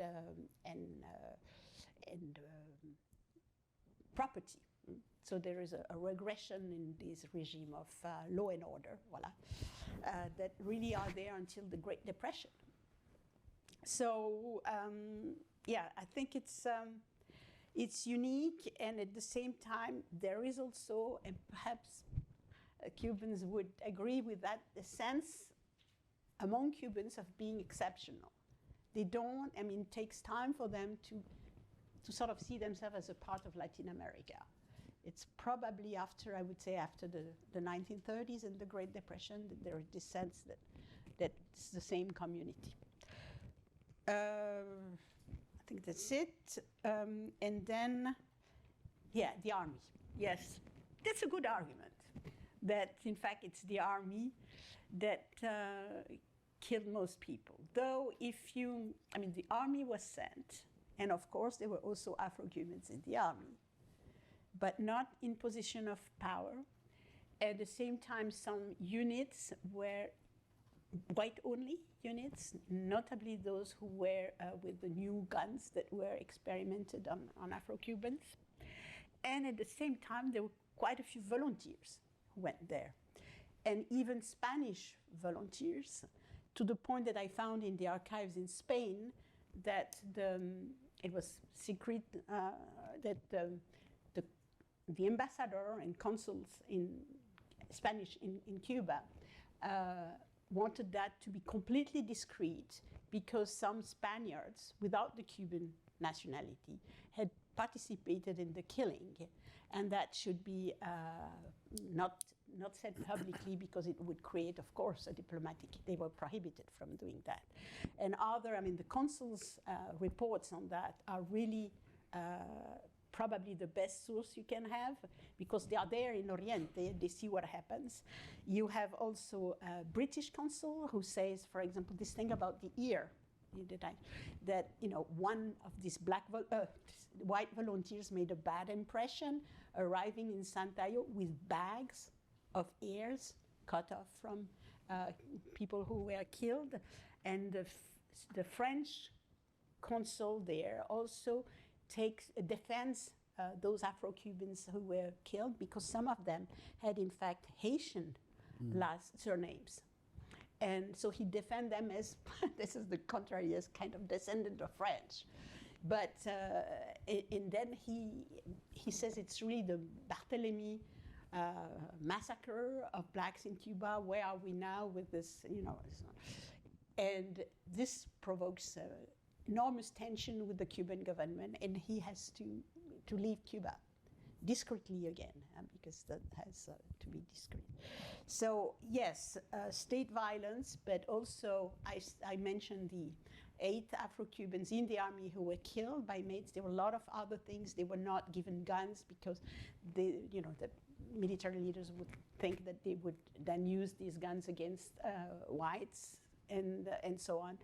So I think, most of the killing was definitely done by whites, and much of it was done by these posses, these volunteers who went there to really kill blacks.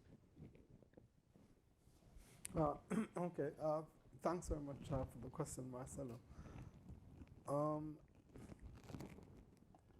I think that the way I've tried to think through this question of freedom is actually not to make it normative, right? Or some kind of ideal, and therefore having a set of properties that are just, universal. The way I've tried to study this question of freedom is always to think about it in concrete terms and as a set of practices that are unfolding. And so that there is no kind of final telos to freedom. It is when, it is a condition of our human experience as we try to grapple with what in the world that we live in. When you think about the 18th, and early 19th century, and you begin with, say, the American Revolution, the question of liberty, we're calling it freedom then, the question of liberty for the American revolutionaries, and they were, was around political equality, primarily political liberty. The indigenous people and the African enslaved interpreted that differently. For them, it wasn't about political liberty, it was about give me back my land, dispossession, the genocide. Our aid for the Africans enslaved is about get me out of this system of human bondage here. And you just have to look at the petition of the ends of the Africans, Prince Hall and so on. And then you just have to look at some of the court cases around little after the so-called independence war of the indigenous people to see that the conceptions were different. But the idea, and we had Brown's land. Stephen Hopkins, is the case, we had Brown's land. He was one of the members of the Corporation of Brown. He wrote one of the most famous pamphlets of the era of revolution, The Right of the Colonies. It became very famous. And in that pamphlet, he argued for what? he argued for political equality, political liberty. He was a slave owner.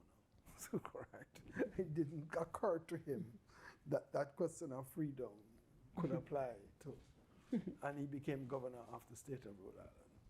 So that the business, I know the question of rights, I think, develops a little later. But I want when the inauguration of this idea of freedom that comes from the French and that comes, liberty, fraternity, and equality from the French, and then American liberty, is a set of ideas about liberty that, in my view, rest up on politics, rest upon representation, rest upon political equality, rest upon the creation of a society in which there's participation, does not rest upon the ending of human domination.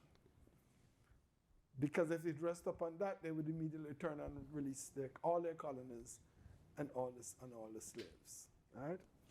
When the French National Assembly decide to, after the revolution begins in Saint-Domingue, to decide to support it, and Dante gets up and makes this really remarkable speech in the National Assembly. He ends it by saying, let us free our brothers, because if we don't free them, the British will free them. So immediately there's a geopolitical thing in his head. But he ends his speech by saying, let us finally turn this question over to the Committee for Colonies. Okay, so that yes, you can free the slaves, but you're going to declare emancipation. But you're also going to, but the people who are going to determine the way in which emancipation must work is it's two committees, the Public Safety Committee, that's the Robespierre's committee, as well as the committee that's in charge of the colonies. So that, I mean, it gives you the immediate constraints, the horizons, let's put it that way, of how, in my view, people are thinking around questions of liberty. So liberty, in my view, both in the French and in the American case, is primarily about political equality. Liberty for the enslaved is about get off my back. Is about the ending of a form of human domination, which is in slavery, right?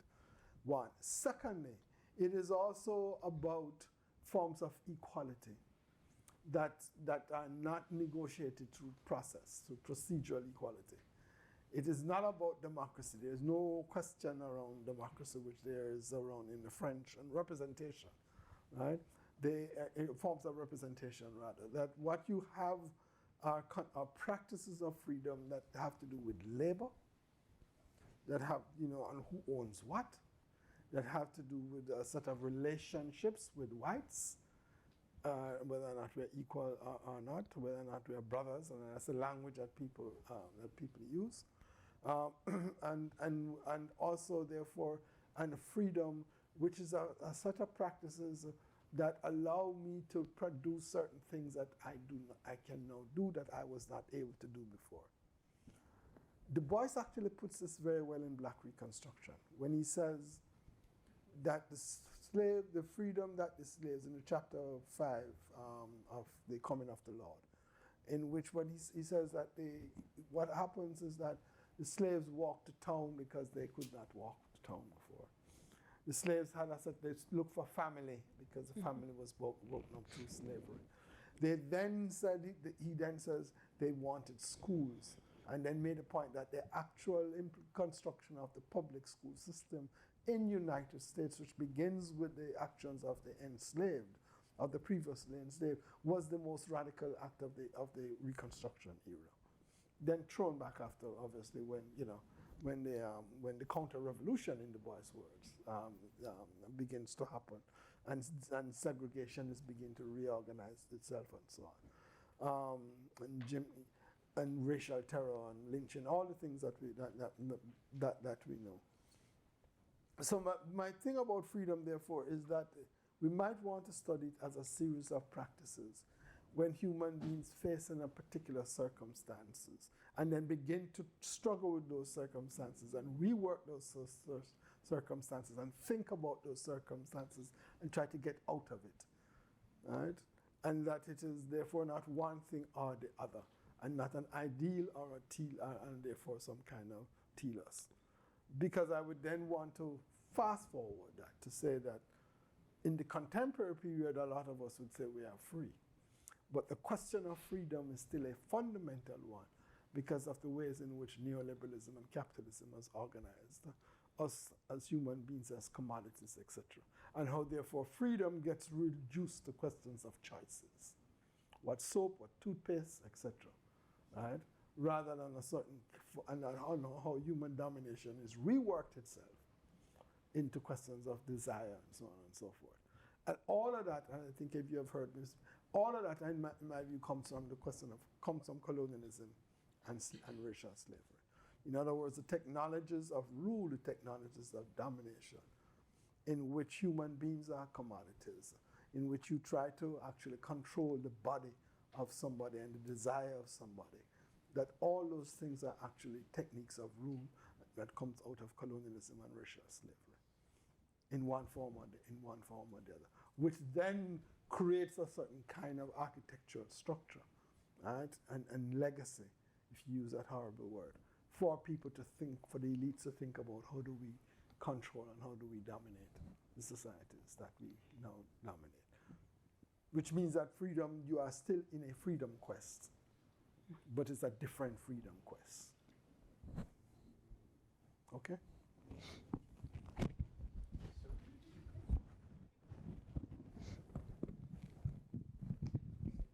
So now the floor is open for anyone who wants to participate on the discussion. I just ask you to use the microphone so that the camera can get the sound. Would anyone like to begin?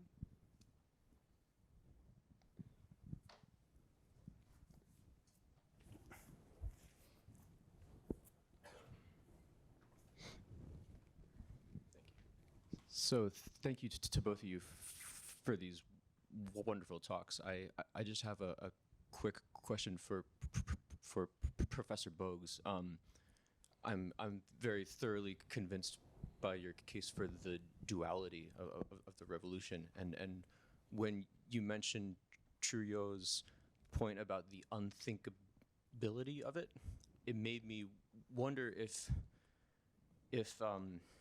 the distinct phases of the revolution, or the distinct revolutions, are each posing distinct epistemological challenges or impasses.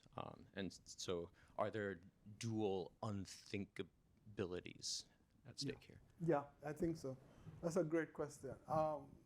Because I think for the anti-colonial and national liberation revolution, questions of black sovereignty, that one of the questions that are posed and answered in the Constitution is blackness. It's question of race, is race, right? And the political, when I read that part of the Constitution and reread it, and I keep on saying to myself, what were they drinking, right? Because for you to write something that says in the early 1800s that all Haitians are black, which means that you undermine immediately the question of blackness and the biological way in which you think about blackness as a kind of a sign of a mark of inferiority. And then you say, including the Poles and the Germans. Excuse me? Right?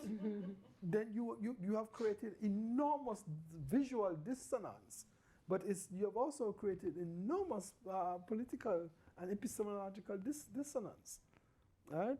And then you used to go on, and the white women who supported us, you say, what's going on here, right? So that this construction of political blackness is, in other words, let me put it another way, that the dual revolution, the anti-colonial revolution, raises frontally as no other revolution raises the question of race.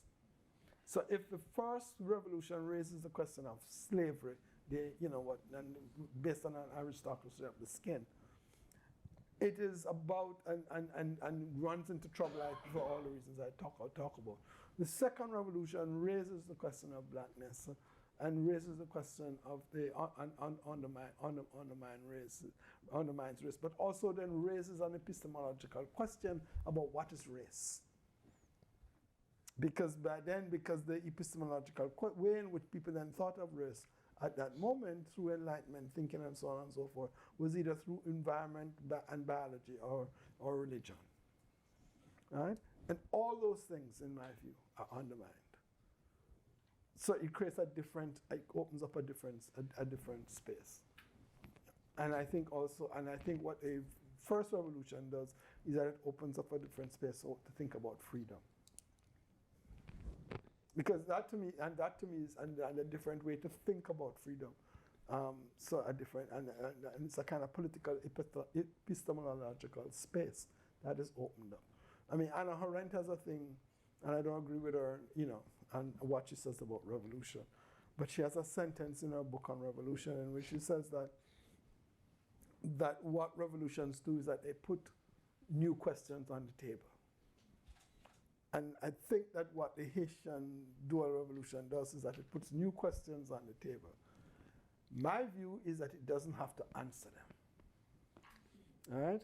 And it doesn't have to answer them because I don't think people are innately revolutionaries 24 hours, 50, 60 years. They don't. There's the explosion, people make the revolution. There's a kind of after moment of the revolution, people try to settle into what they think they are trying to do or what they think the revolution wants, what they understood that making the revolution was. And sometimes they may have to get up again and make another revolution, right, fairly soon. But that people don't do kind of revolution for 40, 50 years continuously. Right? And so it's thinking about what are the questions that are open and how then those questions, how people try to follow through on those questions. And if the questions are not answered, my view is that they reappear again. So I differ from some of my colleagues who talk about problem space. Because if something is not answered, if a human problem is not answered, it is going to come back. It's not going to go away. Would anyone like to go next?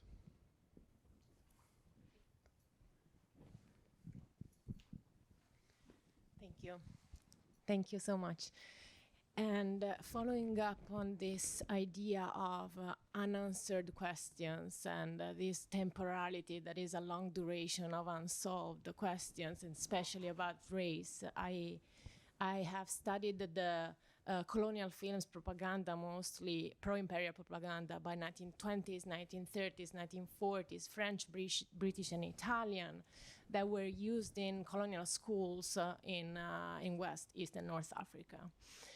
And so from this analysis, I get to my question, that is thinking of, first, why when we study the history of, for example, Italian colonialism, we do not talk about race, because it is not chattel, slavery, that the background of that kind of colonialism. But is it really true? Like, what is the history of the concept of race that these colonialisms of the mid-20th century have inherited from all that you have been describing today? And how much and to what extent these unanswered questions have affected all that history that comes later on, but imposes fundamental questions of race. If we think that in 1937 we have the very first racial law that is forbidding Eritrean, Ethiopian, Somali women to marry Italians that were there, and 1938 we have the racial laws by the Nazi regime. So again, here we have in this later phase a concept of race that it is defined in legal terms by these laws. And how is that connected to all that you have described today in terms of unanswered questions? Thank you, and sorry, I know it's a broad. To both of us? Yeah. You want to start? Yeah, I mean, I would think, I start from the position that the colonial project, the European colonial project, was also a racial project.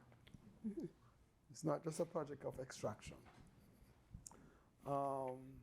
And because it is a racial project, then it will always, the question of race is alive, will always be alive in it. One of the things it does is anti-black racism, but the question of racism generally is always alive in it. Secondly, that it is always interesting to me that one of the things that Hitler used to say when the Americans were complaining is that, why are you complaining? We learn from you, right? In terms of segregation, in terms of the way in which the racial order operated in United States, this anti-black nature. And then there are also a whole set of black thinkers, people like Aimé Césaire and so on, who have, and George Padmore, who have made it very clear that the colonial project, the European colonial project, is what led to fascism, and that you couldn't think about Nazism and fascism, and here we talk about Italy as well. You couldn't think about it unless in fact there was a long history of European colonialism. And then there are German historians who have been doing work in which they have traced the ways in which, traced some of the people who are in SS, who were actually involved in the massacre of the Hero people in Namibia, where there was German colonialism. So that what you have is that you have to see you have to see the colonialism as a European colonial project. Now, in the contemporary moment, what is fascinating to me in all of these things about reparations, decolonization, reparative justice, and so on, particularly in relationship to the work in museums, some of which, as you know, the center is involved in, is that in many European countries, slavery is understood as colonial slavery, not as racial slavery. And that if you look at exhibitions in some museums where they're actually trying to do decolonial work, you see that they talk about the colonies, but they talk about colonial slavery. Because to talk about racial slavery, you're going to have to talk about the immigrants in your home, right? So, but if you talk about colonial slavery, then what you do is that colonialism was over there and wasn't over here, right? And you can have this wall of separation. And I think that's what happens in Italy, from what I have seen, is what I see in Portugal, is what I see in France, and Amsterdam. And Amsterdam is a country, and museums that I know fairly well. And so that this idea, therefore, of not understanding the colonial project as a racial project, but just understanding it as a kind of where slavery was bad and part of it, and that there was this really exploitation and extractive, processes of extraction. Then it lies as this question of race. And then what you can then do is that you can then construct, like not today in Italy, because you have a kind of right-wing government, if I can say that. But certainly in places like France, you can say French Republican thought does not recognize race. Yes. And so that if you talk about race, then you yourself are in fact the racist. You are the racist. Right? Like in Cuba. Or this, yeah, that's why I didn't see a lot. I thought, what goes around comes around, I thought. Or you can say that in Amsterdam, so we are a tolerant country. We don't have this, we are an anti-fascist country, we fought the Nazis. What are you all talking about? And so you are then, people are able to elide that. And so this is where I think, the question of language is really important. Because if you, and naming, because if you name something, then you don't have to deal with other things. So that's how I would respond to that. I think I still have to answer. Yeah. Yeah. No, I just want to jump on this thing about France, because in France, in fact, racial, it's never called racial, but it's ethnic. And then ethnic statistics are prohibited. Yeah. So you can never kind of measure racism exclusions in France. So I just would like to answer your question also, because to take another angle on it is that there are also degrees of whiteness. And I think when you talk about Italy and Mussolini, I mean, it's clear that he felt under Aryan whiteness. And so this was also this sort of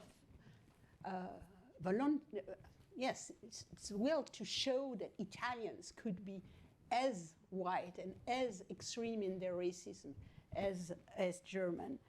And that also applies to the campaigns of whitening in Latin America, in which there was a ranking of those immigrants that were looked for. And it was always, we wish we could have northern immigrants, but sadly came the southern one, Italians, Portuguese, Spanish. Well, we'll do with that. But it's quite interesting, and I just want to go back to Cuba in terms of whites in Cuba, because I didn't have the time to get into that, but it's very complex. Because at the beginning of the 20th century, you have white US citizens there, you have Spaniards who are quite numerous, I mean, because they have continued to arrive since the 1840s continuously. And for example, Fidel Castro's father arrived from Spain in the late 19th century. And then you have these Cuban elite, working class Cubans, who are often kind of denigrated by the others. They're denigrated by the Spaniards, they're denigrated by the US citizens. And I found, for example, correspondence in which they are called so-called whites, for example, because, well, they might have that one drop, etc. And I think you can also interpret this race war of 1912 as a claim of whiteness, and in fact, you see publication on that, in which saying, you know, that we have proved the superiority of the Cuban white race in this massacre, and this also in some episode of lynching, you find the same thing. And I even found an article that was the title of it, "Here is a people who knows how to lynch," and it was referring to the lynching of a supposed witch. I mean, this was a major campaign against black witches, male witches, throughout up to the 1930s. And this claim of whiteness, which was quite insecure for Creole Cubans because of colonialism and then neo-colonialism with the United States. Hi, thank you very much for your presentations. And it was actually very enlightening to see you two speak together. And this is my example of thinking out loud, so please bear with me. So by listening to you two speak together about Haiti and Cuba, it just made me wonder about this whole framework of the Black radical tradition, and to think about Cuba and Haiti together. Because in one way, Aline, the way you presented it, right, the specter of the Haitian Revolution is always, it's an inspiration on one hand, as we all know, right, about the possibility of Black liberation, but it's also, the specter of Haiti is always what closes down the War of Independence. You just mentioned Juan Guadalberto Gomez, as I can remember, and how he was like, we're not Haiti, right? We're not Congo, we are Lukumi, etc. So in a way, there's a very kind of tense relationship in the way that Cuba is kind of referring to Haiti. And then on the other hand, I was just thinking, and this is, I'm sorry, my memory is very kind of haphazard, right? When C.L.R. James said why I wrote the Black Jacobins, he was like, I was thinking about revolution in Africa. And he refers to Cuba, but he's referring to Castro's revolution, right? So there is that reference, but it's not to the War of Independence, it's not to Antonio Maceo, but it's to the Cuban Revolution of 1959. So I'm just wondering, like, the two of you, like, how do you see the relationship of the two islands in the context of that Black radical tradition? Like, is it one of tension? Is it is it even applicable? I was like, I'm just, sorry, this is still thinking out loud, but I was wondering if that's even like a good framework to think about these two islands and their histories. Sorry, very big question. Yeah, no, I think it's a really good question, because we think about the Black radical tradition as a kind of homogeneous tradition, rather than thinking about that the Black radical tradition has many currents within it, and that sometimes those currents butt up against each other, quite frankly. Right? As all traditions do. This is not unusual. Right? And so, I mean, I come from the Caribbean, and for me, Cuba and Haiti are extraordinarily important. Haiti because of, you know, the things that I've just spoken about, and Cuba, you know, I'm a child that was, you know, born after the Cuban Revolution. So for me, you know, becoming progressive, Fidel you know, is a figure. So you don't have to twist your No, that's okay. That's okay. Fidel remains a certain kind of figure in Cuba. Right? Cuba, even with all its problems, quite frankly, you know, Cuba remains. Cuba was a certain figure, and we have, you know, we have really great disagreements with Fidel and Cuba and so on. But the fact of the revolution being made is you know, against, you know, particularly against U.S. Power, is important because all of us in the Caribbean are in the American lake, and yet that American lake actually constrains us as to what it is that we can do and what is it we can't do, right? For our own economic and social development, either regionally or island by island, right? So that you have people who are not communists, but who admire Cuba because, you know, they felt that they, you know, said to the Americans, "You go jump in a lake," right? But you couldn't say it, so he could say, so he said it, right? So that there was this way in which, therefore, you know, Cuba, there's admiration for Cuba from people who are not communists in any shape or form, and who would never live under communism, right? You know, in any kind of way. So that's the second thing. But I also think that, therefore, I think what Haiti represents the most complicated case in the Caribbean, entire Caribbean, Francophone, Hispanic, Dutch, and so on. Because Haiti represents a place you don't want to be. Mm-hmm, mm-hmm. Right? So what the idea of Haiti has been constructed. I mean, what I've called in something I've written, that there's an idea of Haiti, and there are two archives to that Haiti, to that idea. One idea is the inspirational idea, which I'm trying to complicate to say that, you know, we need to 21st century think about it, complicate it. But the second idea is of Haiti as a land of superstition, of zombies, of the poorest nation in the world. Mm-hmm. You know, I mean, I had a very progressive African American, deeply progressive, quietly taking me aside one day and said, "Why can't they get it together?" Right? Meaning what it is, you know, without understanding that history, right? And so the way I like to put it is that the consequences of the revolution still reverberate today in a certain archive of Haiti as this deeply troubled place. Now, I'm not saying there are no problems in Haiti, that's not my argument. But the imaginary of the place means that you don't want to be, you don't want to be there. And what in the 19th century is the fear of Haiti that has to do with the Haitian Revolution. In the late 20th and 21st century, it has to do with called the Haitianization process. So people will now say in the Caribbean, "I don't want to be there. Are we going to be another Haiti?" Not meaning that we're going to be like the Haitian Revolution, but meaning that the imaginary of Haiti as this poor, troubled country and so on, that is, you know, that's given upon God and so on and so on and so forth. That, as Pat Roberts says, is suffering, made a pact with the devil, and therefore is suffering for that and so on. Do we want to be like that, right? So that's what you're looking at, right? A certain idea that has been constructed by the West about Haiti, which today evacuates the revolution and focuses on this land of the zombies, etc., etc.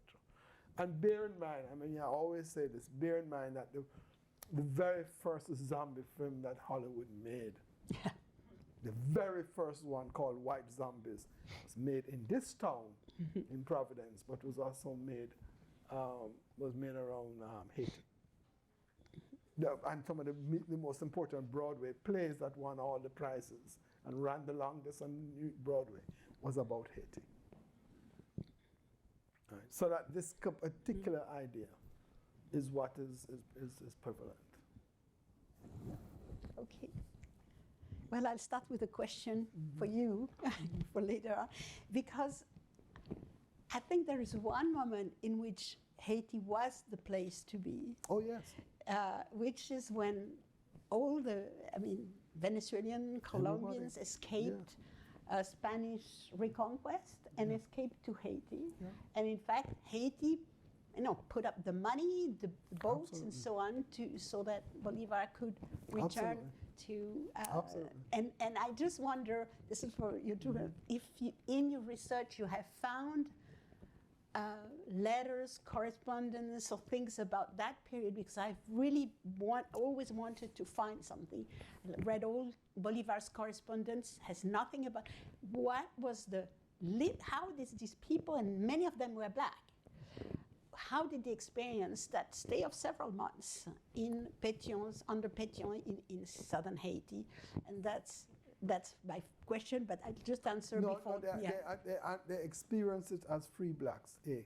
And and B, that the Haitian Pétion made it clear to Bolivar and them that you can go and we will give you support. You would know this. Yeah. And we will give you support if you free blacks. Exactly. Right? So, and that became a complicated process, as you know, right? But also, I think, I'm agreeing with you, because there's one letter I found that really just freaked me out, literally. And this was a letter from Greeks who were fighting against the Ottoman Empire, and who wrote to Haiti, the Haitian government, asking them for help, because they made the point in the letter that you were the first symbol of real freedom. And the Haitian government at the time responded in the 19th century to say to them, we don't have the money to do whatever, but you have our political support. And that one, that was, and I'm always trying to find how did they know, but then I said the guy who was writing the letter was living in Paris. He was in exile, but he was part of the Greek movement against the Ottoman Empire. So that he would, being in Paris, he would have, he would have picked up stuff. So yes, slaves from here, enslaved people, everybody, that it was the place to go. Which means that the West had to construct an imaginary about that place, and also to make sure that Haiti, keep on saying it, black sovereignty had to be defeated. Maybe that's going back to one of the propositions that historians should also do more kind of literature and use more their imagination. Right. Maybe we could write the history of the Americas had Bolivar really said. Yes. Because the plan, from the Haitian perspective, the plan was really well thought. It was that if Bolivar returns to Venezuela, liberates the slave, then there would be a beginning of a free America. Yeah. And Venezuela was the place, it was the place with the highest percentage of enslaved people in the Spanish colonies, except Cuba at the time. Anyway, but just to go back to the question on Haitians and Cubans that you ask, I think that the tensions had always been there. Just first, because during the revolution, waves of Haitians, and not only of whites and free people of color, migrated escaped to Cuba, some with their slaves. So they had these stories that they carried about the Haitian Revolution. So it kind of set the tone in Haiti, at least for free people, especially for whites. And then if we go through the beginning of the 20th century, there was this Haitian immigration and Jamaican immigration, Barbados as well, in the plantation, that was, in fact, promoted by the US planters. And there was always been this tendency to sort of look down on Haitians. It was more difficult to do that with the Jamaicans because the British kind of, the British resonance to their, and they had the British consuls to protect them, supposedly. But so that, we are better than the Haitian. It's something that has been throughout the history. And just to make something I discovered when I was doing my research on the massacre in Oriente, I interviewed with don't remember if it's a niece or I think it's a niece of Pedro Yvonnet. It's a name of French origin, who was the vice president of the Partido Independiente de Color and murdered during the massacre of 1912. And I went with her to the cemetery where there is now, there is a tomb for him. But before that, he was in a common grave, and the family put the money to have him buried there. And then I asked about her relations with Haiti and all that. And she, as a medical doctor in Cuba, had been to Haiti to do some work there with Haitians. But for her, Haiti was the third world that needed to be helped. But at the same time, she recognized the link between her uncle and Haiti and all that story. So that's, and just perhaps about black radical thought from Cuba. I mean, after 1912, that was practically impossible to sort of have a single voice. You can think of Valterio Carbonell, who was inspired by Fanon and all that current, and he published a book, but he was immediately marginalized and could never kind of be recognized as a black thinker. I mean, there is no black Cuba, there is Cuba, punto. Yeah. I would just say to add, if I may, two things really very quickly. One is that one of the most important texts on the Haitian Revolution is actually written by a Cuban, Algier Carpenter, Kingdom of this World. Tremendous. What is it? Okay. Oh, yeah, Right? yeah. And then secondly, that in the 1920s and 30s, there was a really close relationship between Haiti and Cuba through art. Mm-hmm. And a lot of Haitian artists went to Cuba. And if the history of Cuba in the 20s and 30s is the growth of Afro-Cubanism, as you know. And the growth of that Afro-Cubanism was also simultaneously was occurring as the growth of the indigeneity in Haiti. That was then began with John Priestmar's books, So Spoke Uncle. And so that there was a lot of traffic, quite frankly, between Cuban artists and Haitian artists, and a lot of shows.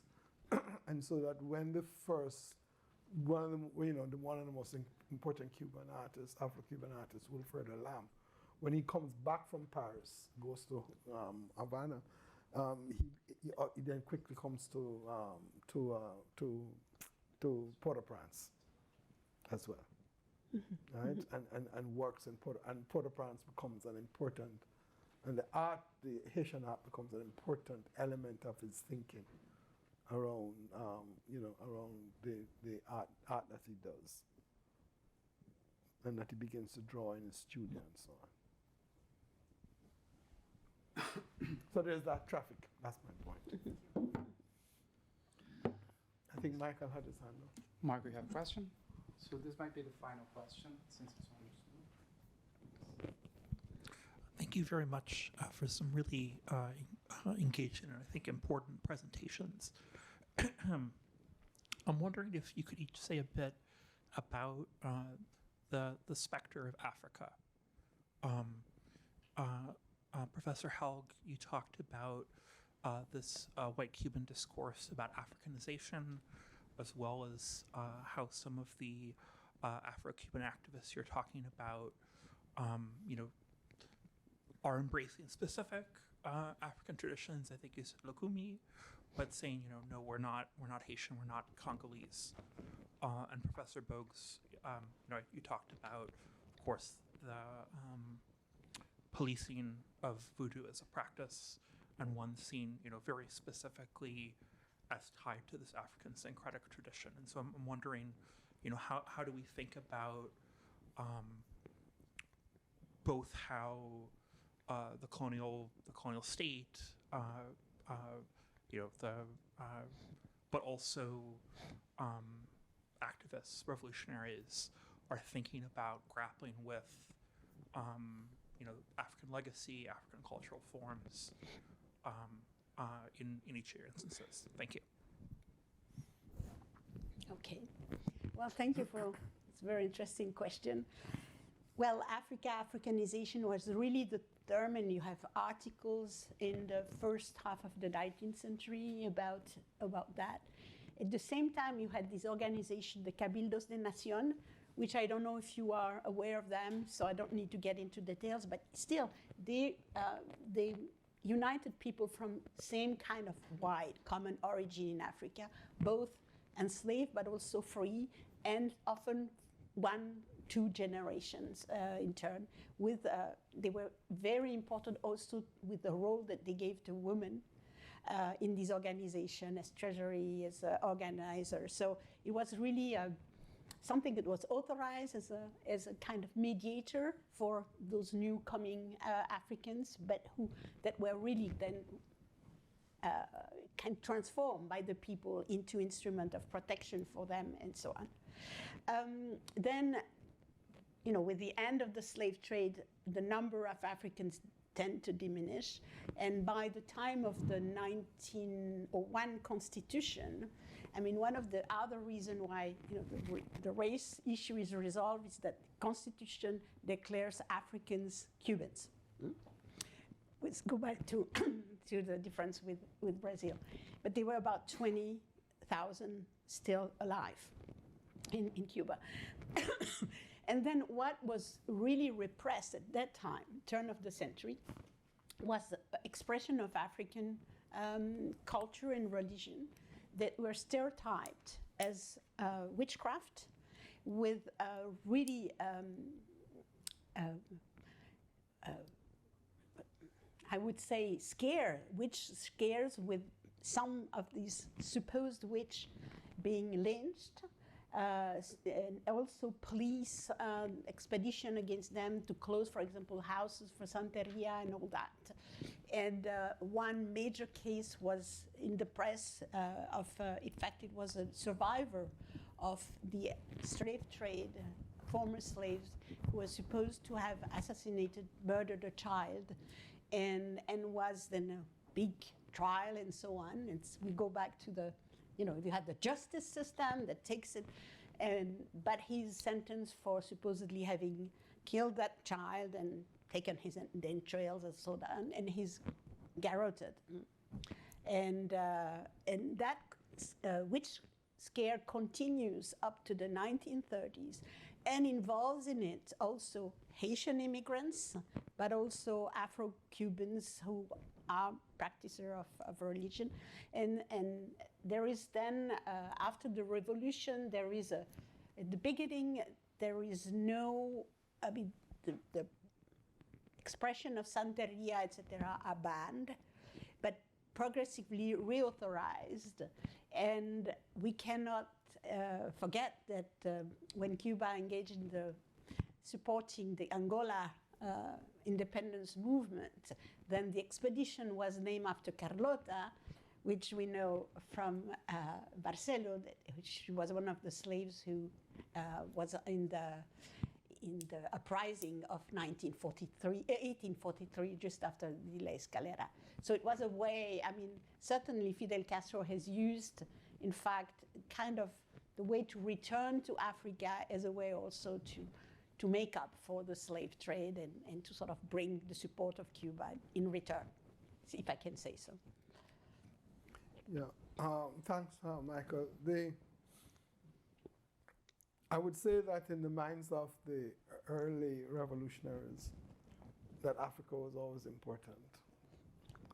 You know, James says that there was some plan of Toussaint to build a ship, set of ships and go back to Africa and end the slave trade.